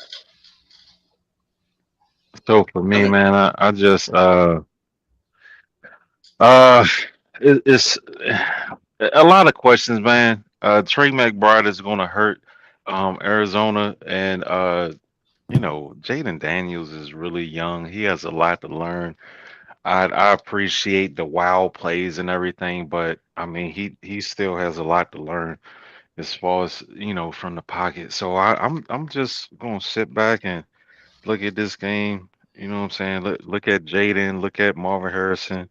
See how Kyler is moving around. I think it should be a lot of all script plays, a lot of wild plays, ESPN shit. But not I'm really not putting too much stock into this. Like I said, that Kyler's best option is not there. Both defenses are, you know, um, they really not stopping nobody. You know what I'm saying? So they're probably going to be a lot of wild plays that you're not going to see against good teams. So I'm gonna just watch this and enjoy it. That's about it. hey man, Ollie Gordon going crazy in the first quarter, right? That boy got 9 carries for 72 yards. Jesus Christ. I'm not surprised. They That's only. finna get that man the ball 1,000 times in the first in this whole game. I mean, I to mean, say they all that, and they're still losing. still lose. They driving though. They driving though. They drive. I think he just had like a 20, 30 yard run. They on like the 30. This game to me come down to like what everybody said, like turnovers, quarterback play, Commanders versus Cardinals, two bad defenses, but two pretty good offenses though. I think, I don't really know who to pick as a winner because I mean I believe Commanders could pull this off again like they did last week against the Bengals. But I also could see Kyler Murray making some plays, man. Like I mean, obviously playing against Joe Burrow, he gonna make some plays, but Kyler Murray he a little bit tricky of a player. Sometimes he come out and he can kill you with that run over and over again. He kind of quick, you know what I mean? Short guy, but he can make some big plays, some big passes. He can get in and out the pocket. But I am taking Marvin Harrison over on his yards again. I think he gonna have a good game. I think this game is just I don't know. It's just close to call, man. Like you want to have the faith in the Commanders to play well, but I know the Cardinals. I mean, their defense wasn't so bad last year, so I don't know what kind of changed, from last year to this year. But they had a pretty solid defense. I wasn't gonna say it was great, but it was solid. And now they just playing pretty bad. So I don't know if it's the scheme, the players, or what it is, but I expect this to be, one of those good games. Come down to the wire. It can go either way though. Patriots versus 49ers. 49ers favored by 10, over under 40.5. Sir, J-Mick, whoever want to take it. I mean, somebody. Um, I don't. Injury report part 2. Yeah, our injury report ain't as bad as it seems. It's a lot of probable. I don't. I'm not taking too much stock into the Trent shit. And to be honest with you, um, if George playing, I'm cool. You know, so as long as George playing, we should win. Yeah, I don't think George is on the injury report at all. To be honest, I think they took him because I'm looking at your injury report. I don't see him on there, so I just took him all the way off. For me, the best chance we had to win was if Debo and George Kittle weren't playing. If they weren't playing, then we'd have a good chance. Saying all that, I do like my team plus the 10 though. I'll say that. Like I do like us to cover the spread. I think that Jets game was an aberration. Like I don't like I haven't seen my defense play that bad in 2 years. The amount of missed tackles that they had in that game is just not. It's not like them. Like they're really good at tackling. So I mean, so there's that side of it. Offensively, I believe our line is a tad bit more healthy than it was on that Thursday night game. Our left tackle is still a problem because we got a 4 different guy playing it because our starting left tackle still not healthy yet. So I mean, like Joey Bosa about to have a day, and especially since our quarterback is black. I mean, Joey about to have a day out there, man. I'm not gonna lie to you. But so like our left tackle out. I mean, one of our guards are out, and one of our cornerbacks that I'm not really that high on is out. But everybody else is questionable about the play. I think the problems consistently are going to consist for my team is how they're going to score. I mean, Jacoby Brissett does not take a lot of risks. I mean, since it's my team, I watch the all 22s. We have receivers open. He just don't want to take the risk.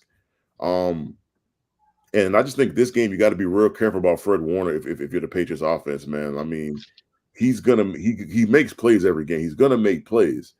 And like especially for Mondre, like Mondre's fumbled 3 times in 3 games. Like he's fumbled once every game we've had.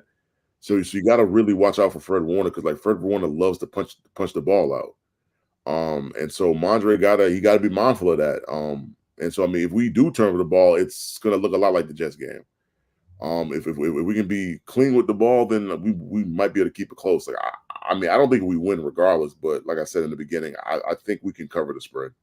Is this Jacoby last game? I think I was saying this on my podcast earlier this morning, like the Ride It Up podcast. I think this very well could be Jacoby's last game if he doesn't show any improvement. Because there's reports coming out of practice this week that like Drake May is looking good in practice and all that. He's already getting 30% of like the snaps in practice as first team reps as it is. So they could pretty much make the switch anytime they want to. So I just think Jacoby got to play better. If he plays better, then he'll hold off Drake May for another week or two. But I think Drake's season is coming. So yeah. But yeah, I mean Drake's definitely not playing this week though. Like I mean, if it was me, I would shoot for the Dolphins game because the Dolphins are injured, or I'd shoot if not the Dolphins game in week 5, the Titans game in week 9. That's probably I mean like those are the 2 points of the season where I think Drake May could play. That's kind of what I was at. I seen the Dolphins coming up. I'm like, if he go out there and just total debacle again, I mean, you obviously don't need him to play great, but if he go out there and just look as confused as he looked last week playing, like I don't know if you can keep holding Drake May off at that point. Yeah, I mean, like the media, like so I live here, like, and so I hear the media talking points, man, and there's certain guys in the media that want him to play, because the problem is like all the other rookies aren't really looking that great. I mean, Bo Nix had one good game against the Bucks last week, but it's pretty much Jaden and nobody else. And as long as Jaden keeps playing well, there's going to be pressure to play Drake. But Caleb not playing well, I don't think it's as much pressure.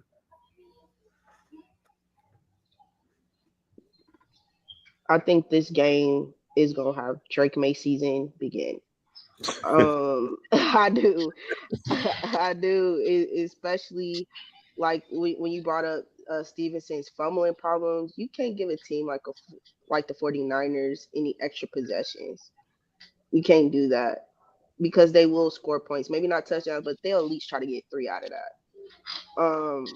I don't know if we're gonna have another Juwan Jennings breakout game because that was a pretty explosive game he had last week. But I do think that Purdy will play better. And with that thought, I just think the 49ers will. I don't know about the -10. I don't know about that, but I'll probably take the under. I don't think the Patriots are going to be able to score enough points for it to go over. And I just think with Kittle being back, to Sert's point, I think this will help that run game out a lot more. Because I think he's a key piece for the offense. So what Purdy threw for 303 tutties last week, right? Who Purdy? Yeah. I think it was something like that because then he I mean I think I got him on 2 of my fantasy teams. I mean he kind of did me right last week. So Mm-hmm. Um, um, like I said, I think as long as we got George back, we can run to the right, which was a problem last week. Consistently running to the right. Uh, I'm really not worried about it. I don't even want Purdy to be throwing the ball like that. I want to run the ball. So, you know. Yeah, but yeah, so that's the only thing is like we're actually pretty good against the run. So I'm not saying that Jordan Mason's not going to be able to run for 60, 70 yards. I think you're going to be able to do that, but I mean, I don't think you're going to get what you got out the Jets game. So I think, I'm not obviously I don't coach on the team now, but my guess would be to try to stop the run and just to make. I hate to say this because I like Brock Purdy a lot, man. I don't necessarily want to put the ball in Brock's hands to beat us because I think he can very well do that. But I just think like you gotta, the thing about the NFL, you can't have a team doing it each way. You can't have them running and throwing on you. Like you got to make these teams one dimensional. And I don't love making the 49ers one dimensional. I mean, especially having Brandon Ayuk and George Kittle, and normally they have Debo, and then they obviously have Jennings as well. Like they have a lot of weapons. But yeah, I mean, if the problem is if you let them run the ball, it's going to be a. So Jennings a weapon now? Okay, I see what y'all doing. All right, bet. I see what's going on. Man, personally, like I've liked Jennings for a while. Like, there's a reason why when we was talking to y'all about trading for Brandon Ayuk, that I mean, yeah, I mean, like we were one of the teams, and I mean, like y'all wanted, I mean, like one of y'all old guys back. But yeah, I mean, Jennings, like Jennings to me, like he's a gritty receiver. Like he's not like a Jettis or a Jamar Chase. He's not like that, but he's gritty. He could block. His routes are good. He for the most part he always catches the ball. I mean, obviously you're gonna have a couple drops here and there, but Jennings he's a solid wide receiver. Nah, I just hate how if a backup on my team has one good game, then it's but you got Jordan Mason. I'm like, nigga, you didn't even know who that was last week. You know what I'm saying? Oh, you got Jawan Jennings. I was like, what? Yeah, everybody's a fucking Avenger on my team, though. You can't have a good game. you have one good game, all of a sudden you're a top 15 wide receiver in the league. No, I think Jennings is a solid player for y'all. I don't think he's ever going to be more than like a 3 or a 4, but he does make solid plays every now and again. I just think that explosive game he had last week, people were like, oh shit, didn't know he can do that. Because I think everybody was expecting to have that type of game and not Jennings. Yeah, no, I agree. I think it got more so to do with the system. He was more likely running routes that he doesn't typically run, and he ran them pretty fucking good. So but I think you could have another big game this week because they're gonna put Christian on Brandon Ayuk. That's what they're gonna probably do. And then our second corner is Jonathan. Jonathan Jones been having a good year, but Jonathan Jones is not a tall guy. He's barely 5'10", 5'11". And so I just think that gives Jennings like an advantage because what Jennings is 6'3". So Jennings is a big body. I mean, they might put Christian Gonzalez on Jawan and then try to double up Ayuk. They could do that as well. But Ayuk being pretty quiet, man. Yeah, but I mean, I seen the little video on the timeline yesterday about how he was having an argument with Shanahan. I just think Brandon due for a game at some point. He's not gonna be quiet like this the whole season. So at some point he's gonna have a big game. I don't know if it's gonna be this week or not, but he's due.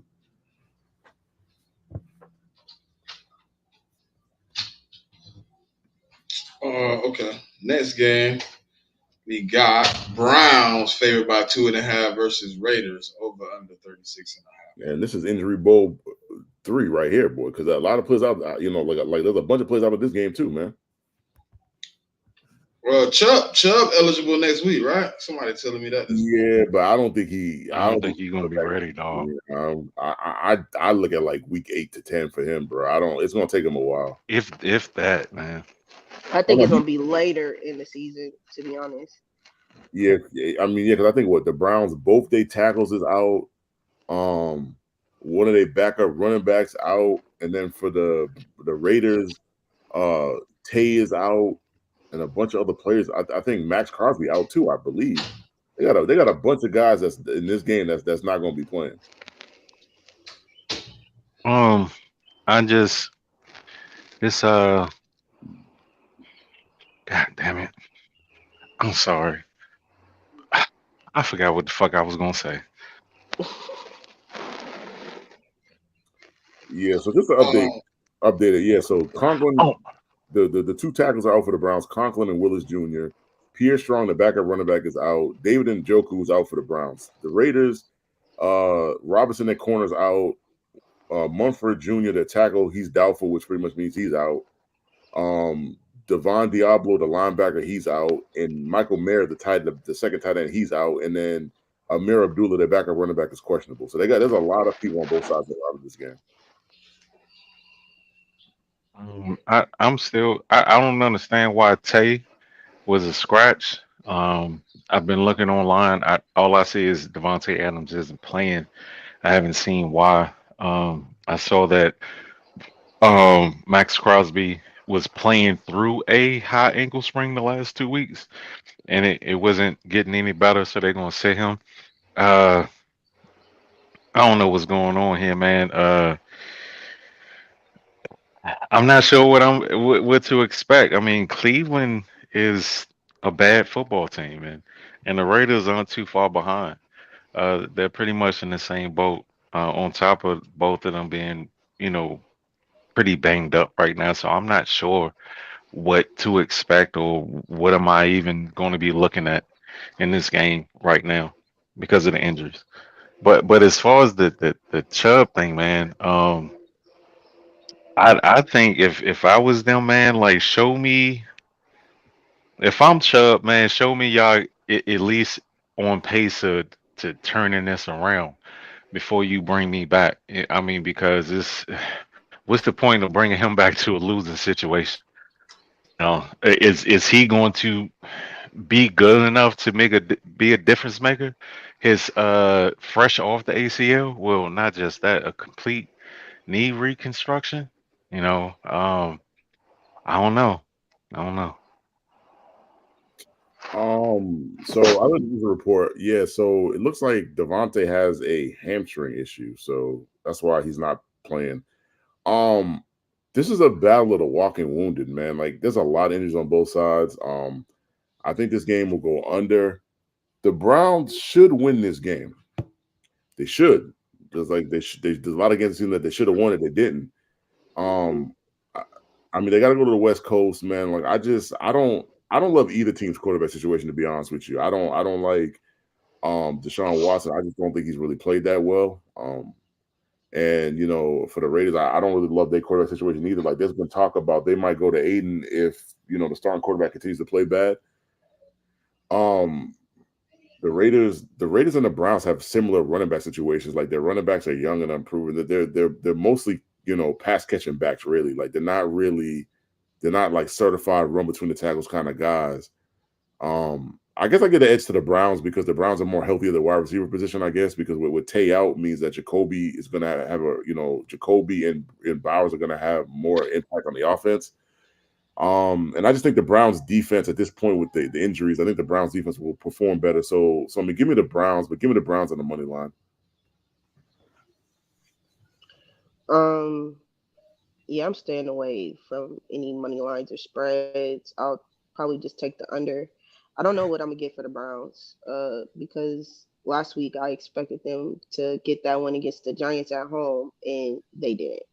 It was a poor showing from that team. And the Raiders, they're just so inconsistent, specifically on the offensive side of the ball. I don't know what they'll be able to do, especially with Tay being out, who's like a big focal point. It's to me, it's Tay and Bowers. Those are the two key pieces on the offensive side of the ball for them. They don't really have a run game. I think they're trying to get Matson to be running back one because Amir White just hasn't been working out. Um,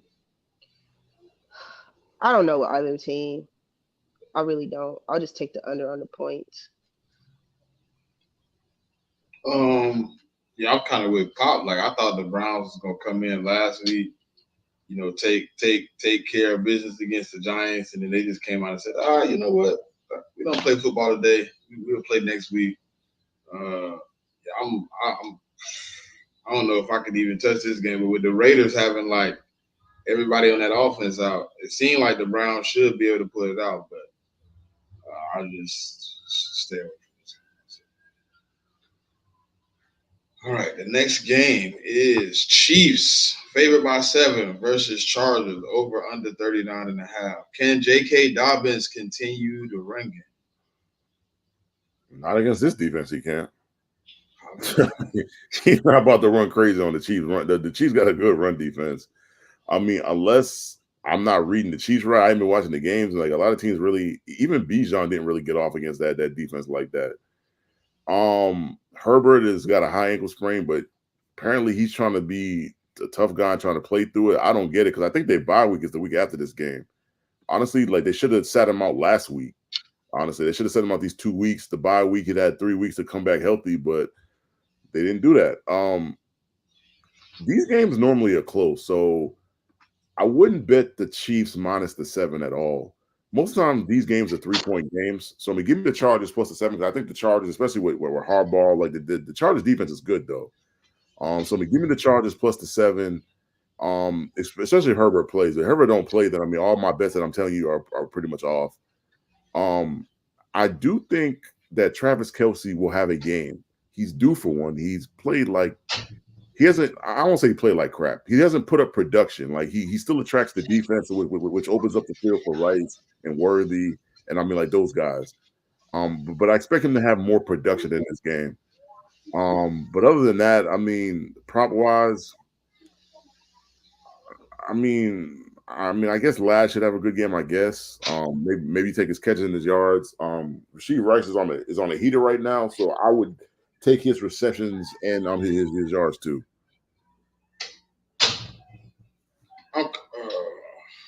This game is gonna be it. This might get ugly for the Chargers, right? I mean, the Chiefs played the Chiefs. I just don't know. I don't know either. But the Chiefs, like you said, Rasheed Rice been kind of on a burner. The only problem is probably Isaiah Pacheco being out. I think that I don't know if how well did how many yards did the backup have last week? I think Steele had like 40 yards or something, 40, 50 yards. Nothing crazy though. Yeah, I just don't like. I think Pacheco was perfectly made for their run game, and when they don't have Pacheco, I just think it changes the dynamics of their run game. It's not as effective to me. Oh no, actually, I take that back. Still had 17 carries for 72 yards. So I was completely off on that one. It felt like he had 40 though. Yeah, well, yeah. I mean, it took him 17 to get to 70. So. Go I ahead, don't think the Falcons' run defense is that stout either. I know it's pretty good, but I don't think it's I don't think they got a top 10 run defense or anything. I think the Chiefs will win. I think it's going to be a close game. I think Derwin James being out for the Chargers is going to be a key loss for them in this game. The Chargers defense, they've been playing pretty well. It's just I don't know if the Chargers could be competitive if Justin is not playing. I don't have faith in Easton Stick to be able to be the quarterback the Chargers are going to need to be able to compete in this game. And I just think the Chiefs are just figuring out ways to win tough games, and I think that bodes well for them week after week. And I like the Chiefs.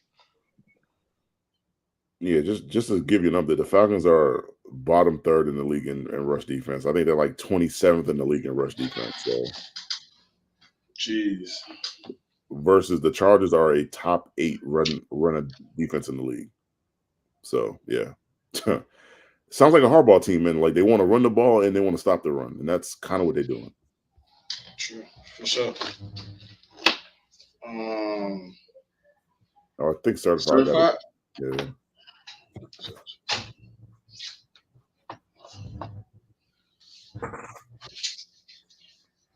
Certified over there eating raw eggs with no salt and pepper on.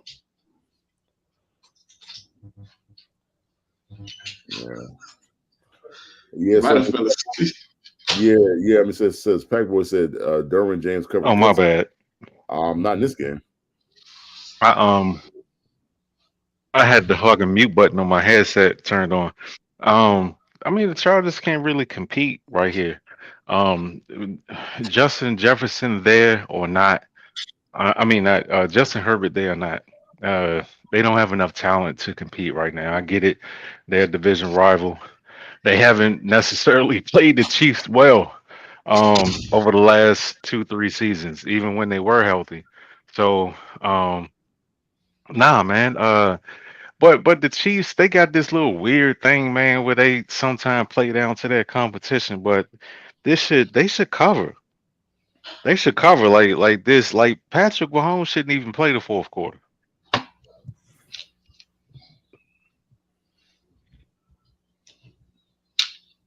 Oklahoma State just took the lead too. Yeah, and it was like a flea flicker. Uh, he threw a pick too. Oh, and he threw a pick after that. Jesus. They did like a flea flicker that he came out and threw a pick on the first drive, on the first play of the drive. Now they got the ball again. All right, Okie. Oh yeah, pop win. Okay. Bills versus Ravens. Ravens favored by 2.5, over under 46.5. Um, hey man, I don't know.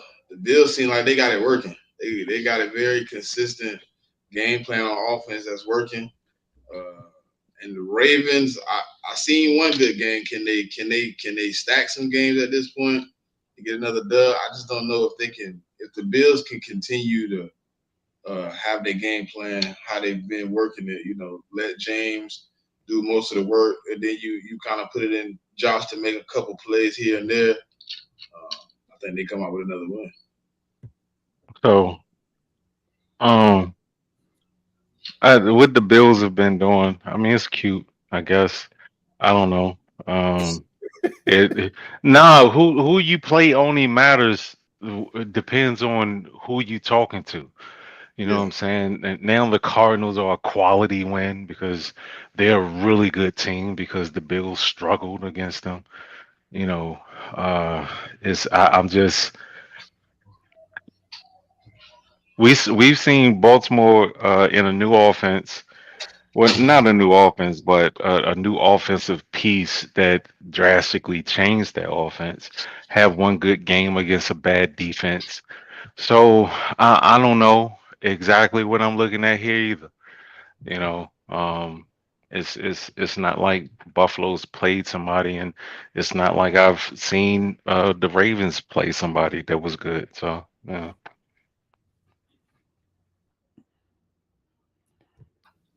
Hey Amber, nah, don't take him for a fumble. He ain't turning the ball over this game.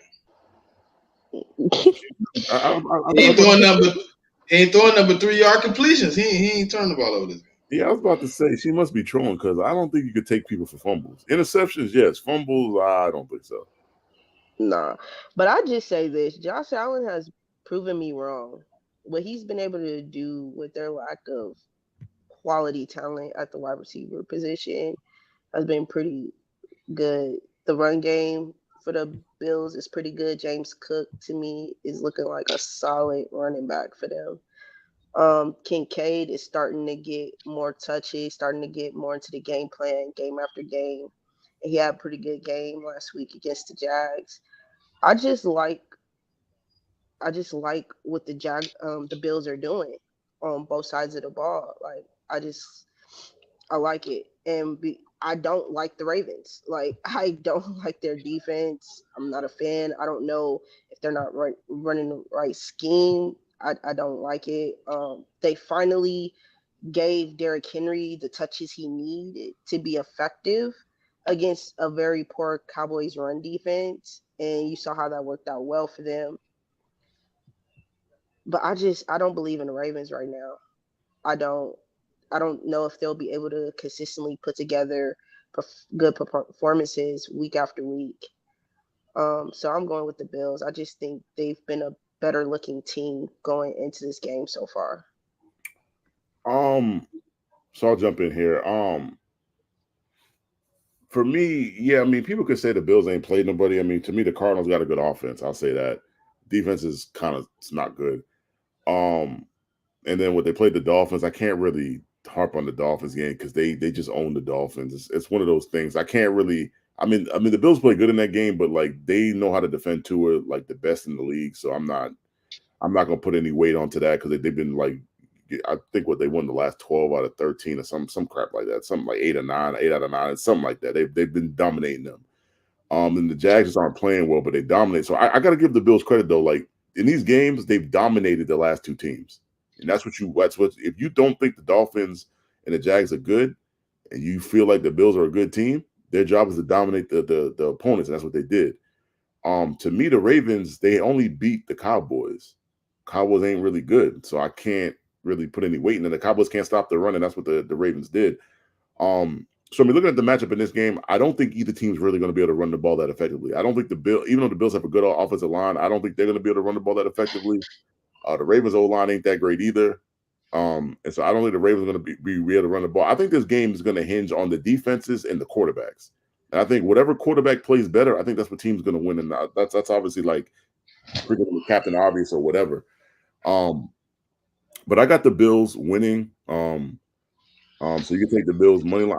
I mean, I'd even take the Bills minus a 2.5. Like I would take the spread the other way.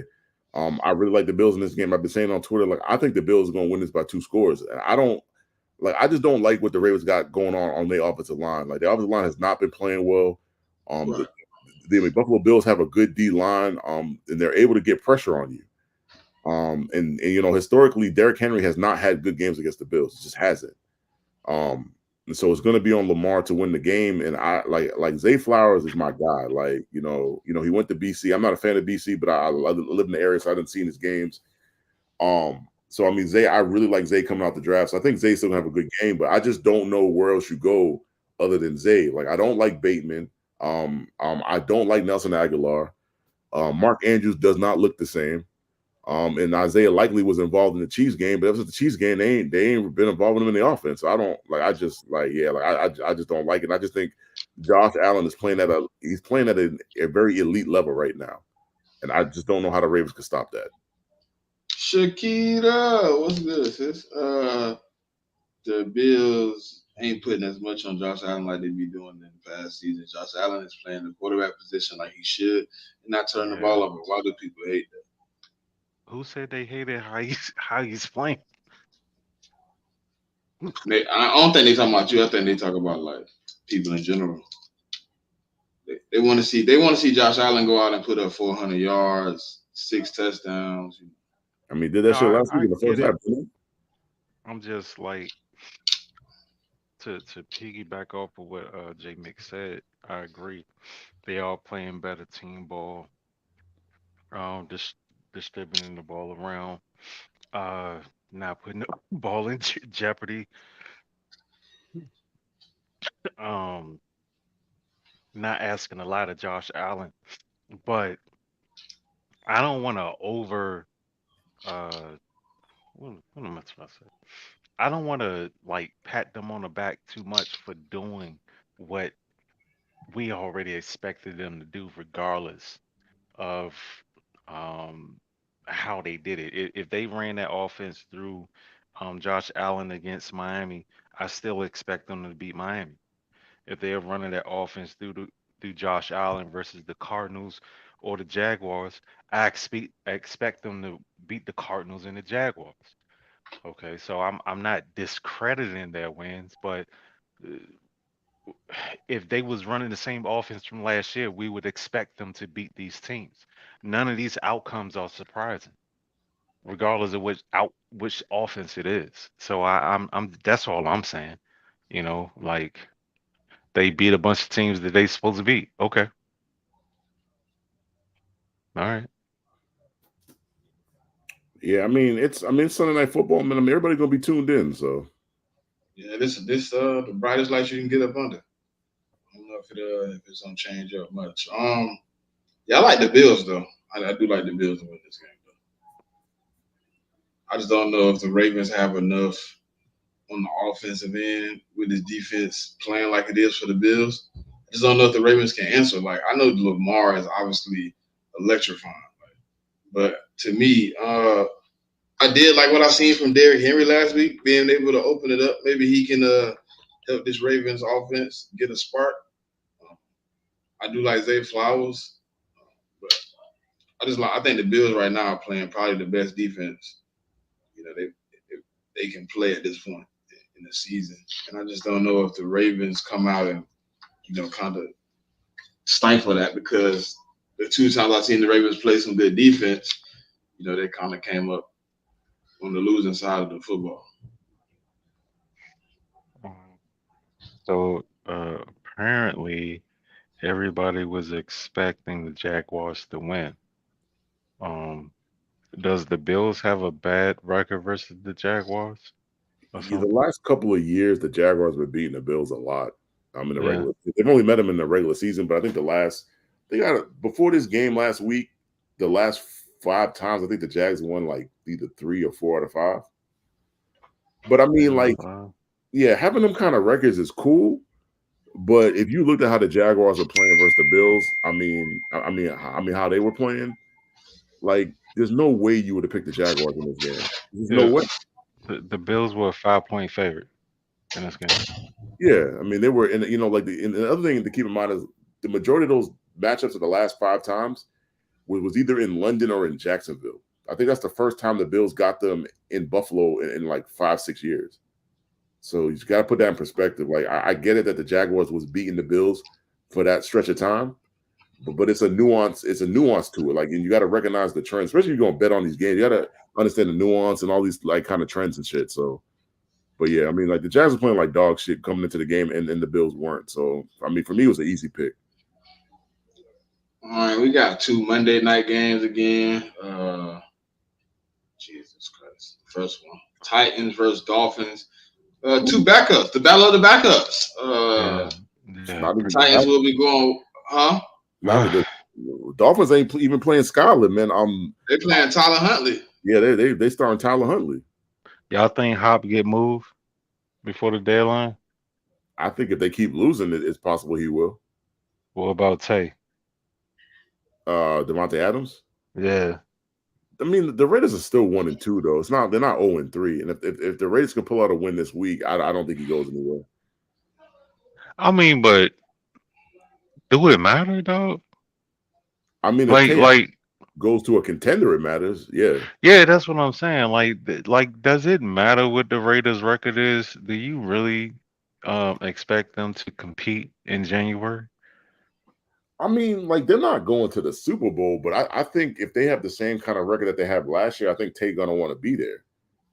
But so Skylar Thompson got hurt. I thought this was just him getting benched because he didn't play good. Nah, that's why I said the battle of the backups. Nah, he got hurt.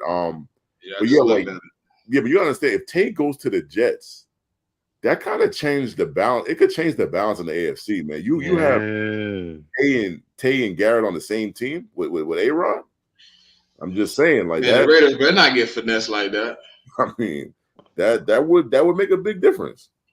See, now my thing is like I don't. The Jets usually the Jets are like the Rams.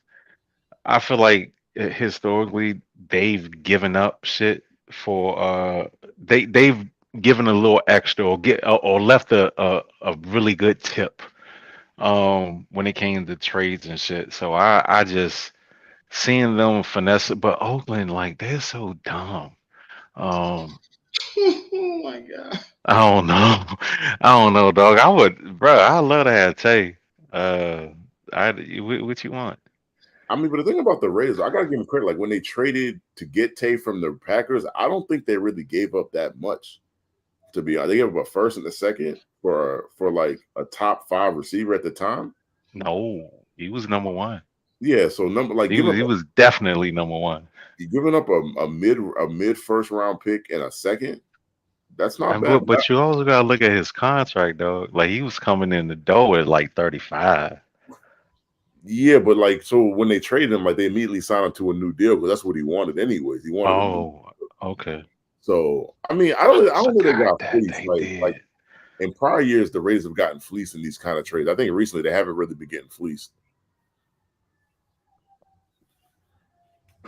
But I yeah, I mean, mean, I'm not. yeah, I'm like not. Go ahead. yeah, if Tay goes to a contender, like he could change the balance of the playoff race. So I know Do you one think D Hop motherfucking wants to thing. get traded though? I mean, at this point, does D I Hop just even want to leave? he got his contract. I don't really think he cares where he goes. He got the contract that he wanted. Now granted, I don't know. I don't think that that taxes shit really matter in the NFL. You know what I'm saying? Because you don't really play enough. And now in the NBA, yeah, how many games you play in Texas and fucking Florida matter versus New York and California. But I don't think like they were saying playing in Tennessee, it's no state tax. That was big to him. Um I don't think it really mattered at this point, man. He got his money, you know what I'm saying? So he he shouldn't really care where he go. But this probably is gonna be his last rodeo. So shit, why not go to a contender? Unless you packing it in. You know what I'm saying? I mean, now if you packing it in, I get it, but um I would be surprised if Hop is still on the Titans. It's week 8, right? it's right. I thought it was right. I thought the deadline was in November sometime. I thought they moved it back a couple of weeks. I thought it You was. you know what it is, Smitty? The deadline, trade deadline? The week 10? I'd be shocked if Hop's still there, man. I mean, 'cause you can still get a third. You can get a good third for Hop. So the NFL trade deadline is November 5th at 4 p.m. So let me see what week that is. November 5th. That is Week week nine. 9. Week nine, Yeah. yeah. Because I felt like in previous years it was earlier, but I think they pushed it back. Like last year was the first year they So pushed it back. now it's not a week, it's a day. Yeah, well, I mean, like Okay. November 4th is. November 4th is like right in the middle of week 9. Oh no, not Okay. November 5th. My bad. Yeah, I mean November 5th Okay. is like this. It's like the That Monday. Tuesday. Okay. Well, Yeah, it technically is week 10 yeah. Well, yeah. I because mean, technically, yeah. yeah, I because mean, because week 4 and Monday. yeah. I mean, it's right. Like it's a game after the midpoint of the season. So I mean, Yeah. it's in a good spot though to have it there. Yeah, So, I'd be shocked if Hop is still there. I mean, for what? What y'all doing? What we I don't doing? see them trading him though. For what? well, I mean, Get some assets though. You need some talent, man. Like Hop is a free agent after this year anyway. So I don't. Oh well, yeah, I I don't see don't the benefit of getting rid of him. yeah. well, I mean, the benefit is maybe you get like a 5th or 6th round pick for him. Well, You think shit. they If you get? let him walk, They need. you get They a need. third round comp. Yeah, you Yeah, might but well let him walk. but that's if you don't sign anybody and like the whole like what I mean, like comp calculation. Yeah, yeah. You And can't They'll play sign for the. somebody I else think they'll play for starter. the comp. They'll play for the comp. yeah, but the Titans are trying to like it's not like they're the Niners. Like you're the Niners. Like you could afford not to sign somebody. You're the Titans. You kind of got to make the team better. So you got to sign people. So No, they might well go through the draft. Nobody want to go to Tennessee. yeah, but that's what I'm saying. So like if you try to like what I'm saying, Yeah, yeah, like if you sign any free agent, any notable free agent, you won't get that comp pick. right. You know what I'm That's what I saying? said. You might well go ahead and just Well, draft something well, because don't nobody want to go to Tennessee. if you sign somebody else starter, that's what starts the clock on how much time they get. Because it like the max you can get is like for instance, if when Jimmy Garoppolo hit his, I think it was like 7th start, it turned to a third round pick. And then from there it was where on the third round pick comps you're gonna fall. Yeah. And then you got to also make sure you don't sign too many. If you sign too many free agents, you won't get that comp pick. That's Yeah, that's that's what I yeah, said. that's how they balance it out. Yeah. So if you're the Niners, you could do that because you don't need a bunch of players. You got a talented roster, so you don't need to sign a bunch of people. The Titans aren't in that situation. The Titans got to get better because they're a young team. So they have I think they have the second most money. I think the Patriots have the most. They have the second most, the Commanders have the third most. So they're looking to spend money. So that's what I'm saying. Like, if I'm them, I just try to. If your season is over with and you trying to lose anyways, then Mhm. just trade Dion. Move them. Yeah, Yeah. get like a 4th or a 5th round pick for him. But I, yeah, I like mean, because another flip side of that is the money that you roll over from saving by trading him away. Because somebody got to pick up the rest of his salary for the year. So you could roll that over for salary cap next year. yeah, I mean, the only thing I'd say is that his last year of playing is this year, but he's got 3 void years after this year. But each I mean, like each void year, when actually next year the void year is 5.8, and then the following two are 1.9 and 1.9. So it's about 10 million in dead cap they're gonna have to spread out over the next 3 years, 25, 26, and 27. Yeah, yeah. Shit, if But they and if they can get 5 or 6 back by trading them, shit, cut that shit to what's that like 30%, 40%? yeah, but I also think that the Titans have they have near 100 million in cap space next year. So I don't Yeah, think 10 million here, 10 million there is gonna bother them too much anyway. they I say get one of those Kubiak. I like that Kubiak tree, man. How uh I, I, we gotta finish these games. I hold. I'll table that. Uh, so what's the next game? Pop, Was can you hear? I don't know if that, she can hear you. Yeah, I had to keep leaving and coming back because my audio just stopped working. I don't know what the fuck was going on. All right, we got the Titans versus Dolphins.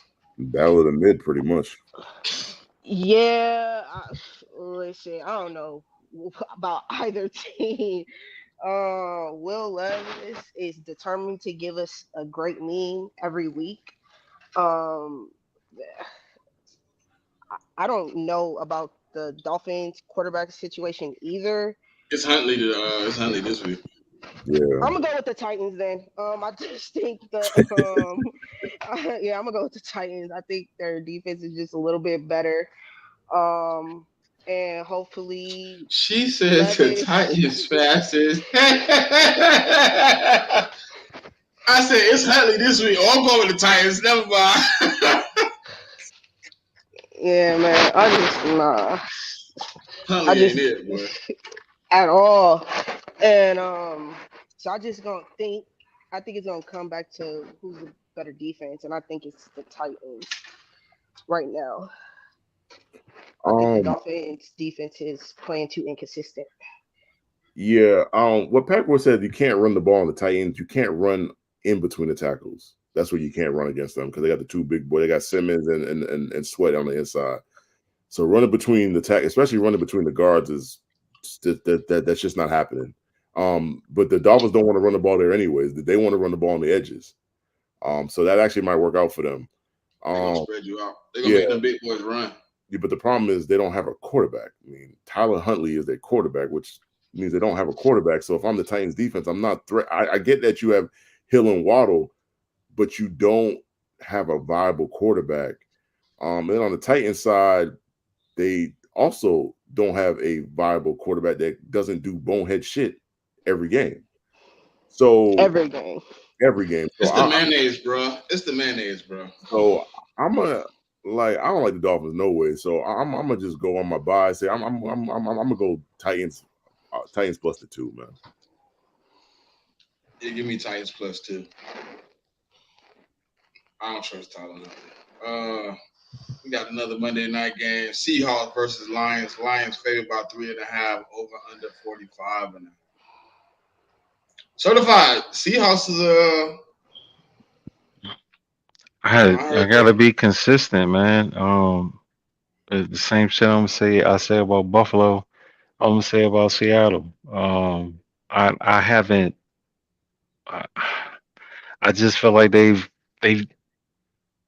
just been a better team than the teams that they've played. But I don't see um the issues that I have with them. In the games that I've watched, I still see they got issue at both tackle position. Their linebackers are still shaky. Their best unit on the entire team is their secondary. They got some dogs back there, man. But they generated. I mean, I always say you could generate pass rush, man. You know what I'm saying? Like you could scheme that. That's why I'm not really big on paying dudes unless they or like TJ Watt or some shit like that. You know what I'm saying? Because there's you could scheme up a pass rush. The Giants did it twice and won a championship. You know what I'm saying? Like they didn't have. I mean, Strahan was there, but he wasn't. Defensive player of the year Strahan anymore. He was part of a unit. You know, you could generate. You could figure that shit out. Uh, but Gino is still the same. They've now I will say this, they have incorporated JSN into the offense a lot better and sooner than they did last year. Um, it looks like Lockett is the odd man out now, but I expected that. I think Seattle's playing smart football right now. I still don't think they got enough talent to compete. As far as the Lions, man, um, they got some injuries. They got a few injuries on that offensive line, but their defense has like kicked it up a notch. And they at home. I'm not betting against Detroit at home. They are a completely different team at home. They clearly have a home field advantage matters to them, and they use it in their favor. Same as Seattle. I got them covering. Um, I like uh, Montgomery. As long as it's not 60, I like it. Um, that's about it. Oh, and St. Brown's catches. He's definitely gonna get his targets because Laporta's out, right? Nah, he's questionable for the game. He hasn't been Okay. ruled out yet. Okay. All right. He's not gonna get a sizable share straight out the gate.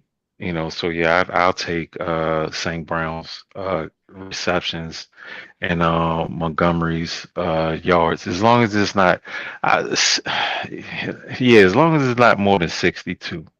I like it. Um, I think this is the game that everybody wants to watch, man. On Monday night, man. I mean, people don't want to watch that Titans Dolphins crap, man. Let's just be honest about it. Um, the Seahawks, I had to look this up. They played Bo Nix, Jacoby Brissett, and Skylar Thompson. Hmm. Those ain't exactly, top Right. 15 quarterback names in the league. They ain't really played nobody. Um, and I'm still not confident they can really stop the run like 100%. To be honest with you. Because I think we ran the ball pretty well in that game. I mean, like Antonio Gibson almost had 100 yards in that game. I think we almost ran for like 160, 70 yards in that game, I believe. Yeah. I mean, we ran for 185. We had Gibson for 96 and Mondre for 81. Um, and let's just be honest about it. The Lions got better backs than my team has. They have Montgomery and they have Gibbs. So I get it that right now their center is out, but that's the one good thing about the Lions. What they do is even though they know their strength is offensive line, they haven't neglected it in the draft. They're always drafted in the trenches. So like they have other linemen that they can plug in. Obviously, it's not going to be as good as Ragnow because Ragnow's he's one of the better centers in the league. So I mean, you can't replace him, but I think they'll be all right. And I think the Seahawks, like they kind of like they're the not the Seahawks, like the Lions, the one loss that they have in that loss, they kind of got away from the run when they played the Bucks. That they had Jared, I think Jared Goff threw the ball like 40 something times, and so I think they learned from that game that they got to stick to the run, and that's what I expect them to do. So I like the Lions. Yeah. 55 times. Yeah, 55 times. Like they were throwing the ball too much, and going against the Seahawks front, I think they're going to have success running the ball. And I also think they're gonna have success throwing the ball. I just don't want Jared Goff throwing the ball 55 times. Like that's not. What's crazy though, Mick? They threw it that many times, but they still was successful on the ground. Oh yeah, but they just didn't run it enough. I think if they ran it more, they would have beat. Should have ran it more. I think Jamar Gibbs had 13 for 84. He probably should have had 20 plus carries. Yeah. So I like the matchup of the Lions running game against the Seahawks run rush defense, but I also like the Seahawks wide receivers against the Lions secondary. Like the Seahawks, they have 3 legit guys. I mean, I think Certified said that Lockett is getting a little bit older, but JSN is looking real good right now. And I mean, DK is DK. I mean, like normally DK gonna break at least one catch for about 40-50 yard gain pretty much every game. But yeah, I still like the Lions though. Minus 3.5. I think this game could very well go over as well. I'm gonna go with the Lions, especially with them being at home. That crowd gonna be rocking. Also think that last week the Lions understood they needed to have a balanced attack, and they did that, and that's how they were able to beat the Cardinals. And I think they'll go in with that same game plan.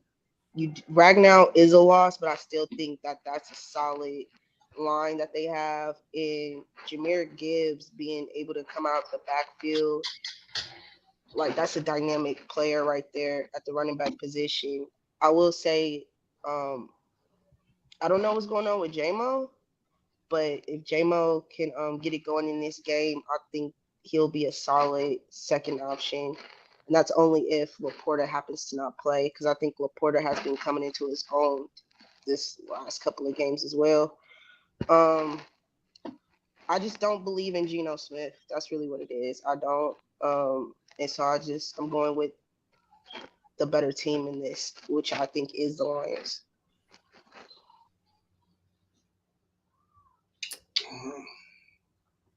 We got one more game on the fold, man. The Thursday night game. Buccaneers versus Falcons. Falcons favored by 3, over under 43.5. Um, it's gonna be hard to call this game a little bit for me because I want to see how many of those players actually the Bucks get back because Antoine Winfield and a guy like Antoine Winfield, a guy like Kalia Kansey, if Vita Vea don't play this week, playing next week is like pivotal for that team. I don't think But I mean, Winfield plays. Well, he's not playing like Not this week. yeah, He's he's not not. playing this week. But so we're going over the Thursday night game for the next week. So it's like he might be ready for that game though. Might I don't know. That's what I heard. Some people were telling me like they believe he gonna miss this game, but he gonna play the next one. I guess that makes sense. I think Vita will be back for sure next week.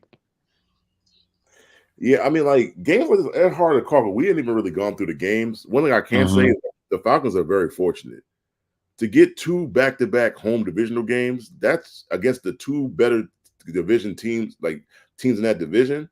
That don't happen a lot, to be honest. I mean, so they're kind of lucky because they get the Saints at home, and I'm not getting the Bucks at home.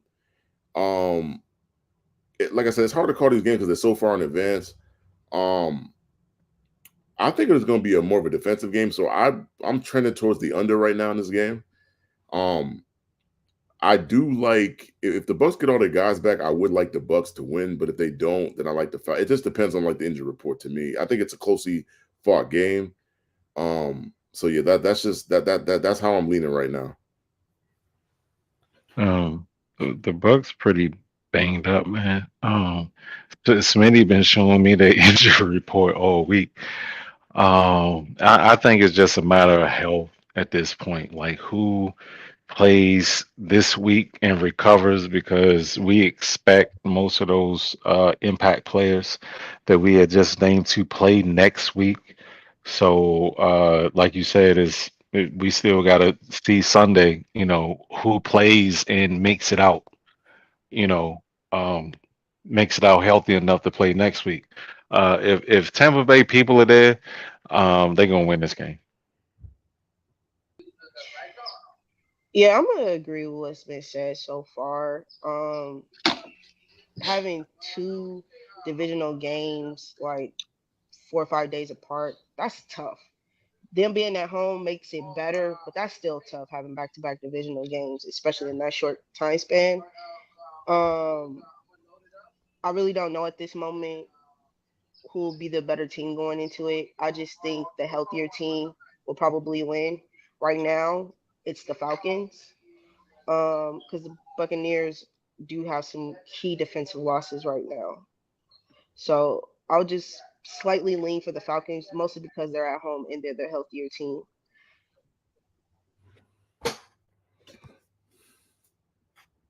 Yeah, health is the biggest factor in this game, man. I mean, at this point, you're looking at a Buccaneers team who's missing a lot of pieces, man. And depending on what they can get back for that game, it's probably why some of the guys are probably gonna sit out this week too. Like knowing that they got a division game on a Thursday. If you want to play, you know what I mean, and you don't believe you're 100%, I mean, I would push more to go for a divisional game than a conference game. Just in my foresight. Yeah. Yeah, I mean it's a tough call, man. Like if you're the coach of the team, you got a game against the Eagles this week, and then you got another game against the Falcons on Thursday Night Football. So you got to make decisions that's going to be for the betterment of the team. So just kind of got to see what they do. Yeah. Oh, it's gonna be a good game though.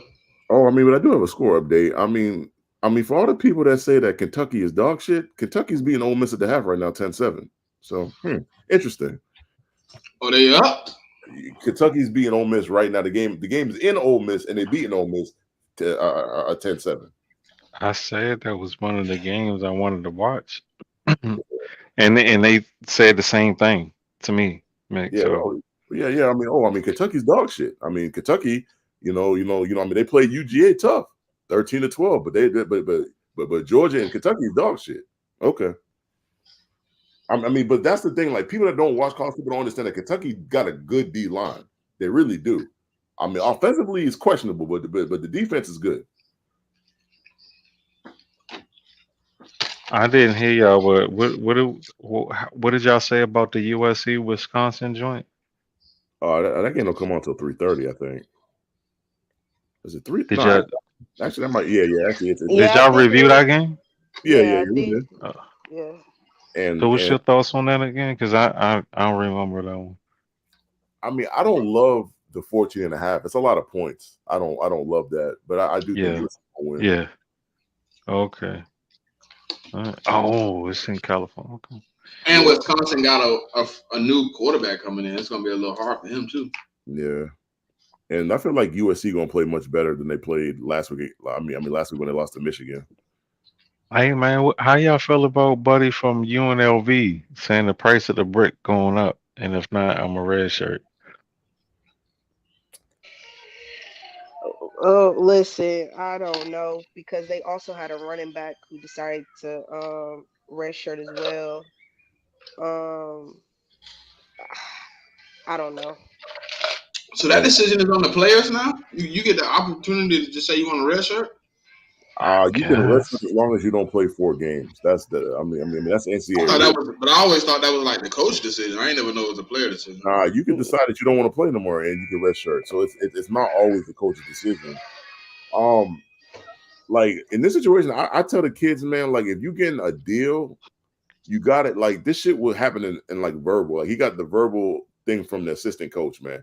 You got to get you got to treat this shit like a business. Like you got to have a written deal signed and everything. So I mean, I mean, the verbal shit is cool, but like you're talking about contractual stuff where you're exchanging money for services.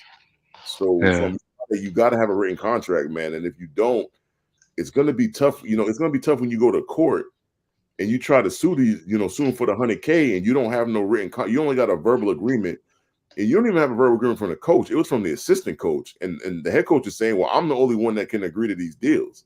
So I don't know if he's ever going to get that money, to be honest. He's not, and I expect him to enter the transfer portal after this year. So what do you want now? He want more NIL money? I mean, he wants the $100K that he said they promised him to relocate, to transfer there. That's what he wants. He wants that. And brand. The head coach saying he didn't sign off on it. Not only that, the athletic department also came out and made a statement saying we fulfilled our end of our contractual obligations. So yeah, I mean, that's what I said. Like when you start, like it was always a business, but now it's become more of a business, I'll say. And so when you get these NIL deals or these promising of funds, you got to have it in writing, man. That's just the way the world works, man. Verbal is cool for the initial agreement, but once you finalize it, man, like the shit got to be written down in the contract. That don't make, yeah. If we coming out with some money, yeah, that got to be on paper. Exactly. Especially 100K. It'd be different if it's like 5,000, like maybe. But you talking about 100K. If I'm deciding to go there for 100K, like you gotta give me that in the contract. I ain't trusting your word on that. Nah, can't. That's a lot of money, man. Yeah, it is. Yeah, we paying for services at this point. Nah. That's gonna be an interesting week of football, man. I think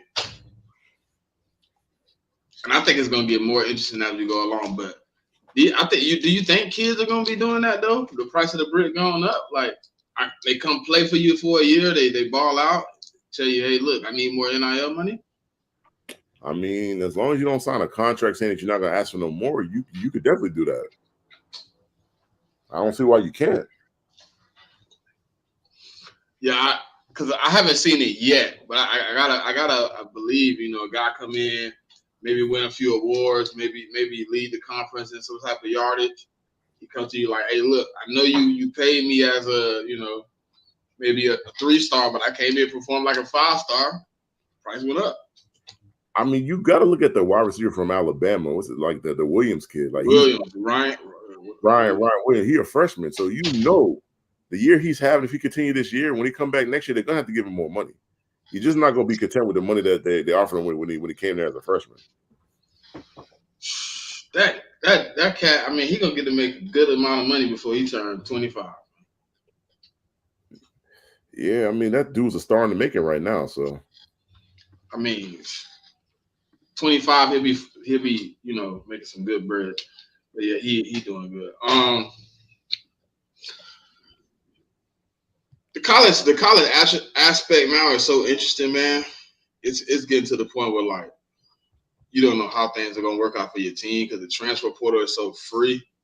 You know what I mean? You can easily, if you time it right, you can get out. You know what I mean? Without having to be punished for leaving. It's a tricky situation for the schools, the universities, and the players. You know what I mean? Yeah. Because now you can kind of poach. The right amount of money can get any kid pulled from your school to another school. You easily, like DJ and Cam Ward, they both was out there. Teams was offering them money. Miami offered the right amount of money to Cam. He locked in. I mean, they gave him $2 million. Yeah, but if you really know college football, man, these kids has been getting paid. It's just now it's just legalized at this point. Well, now it's public.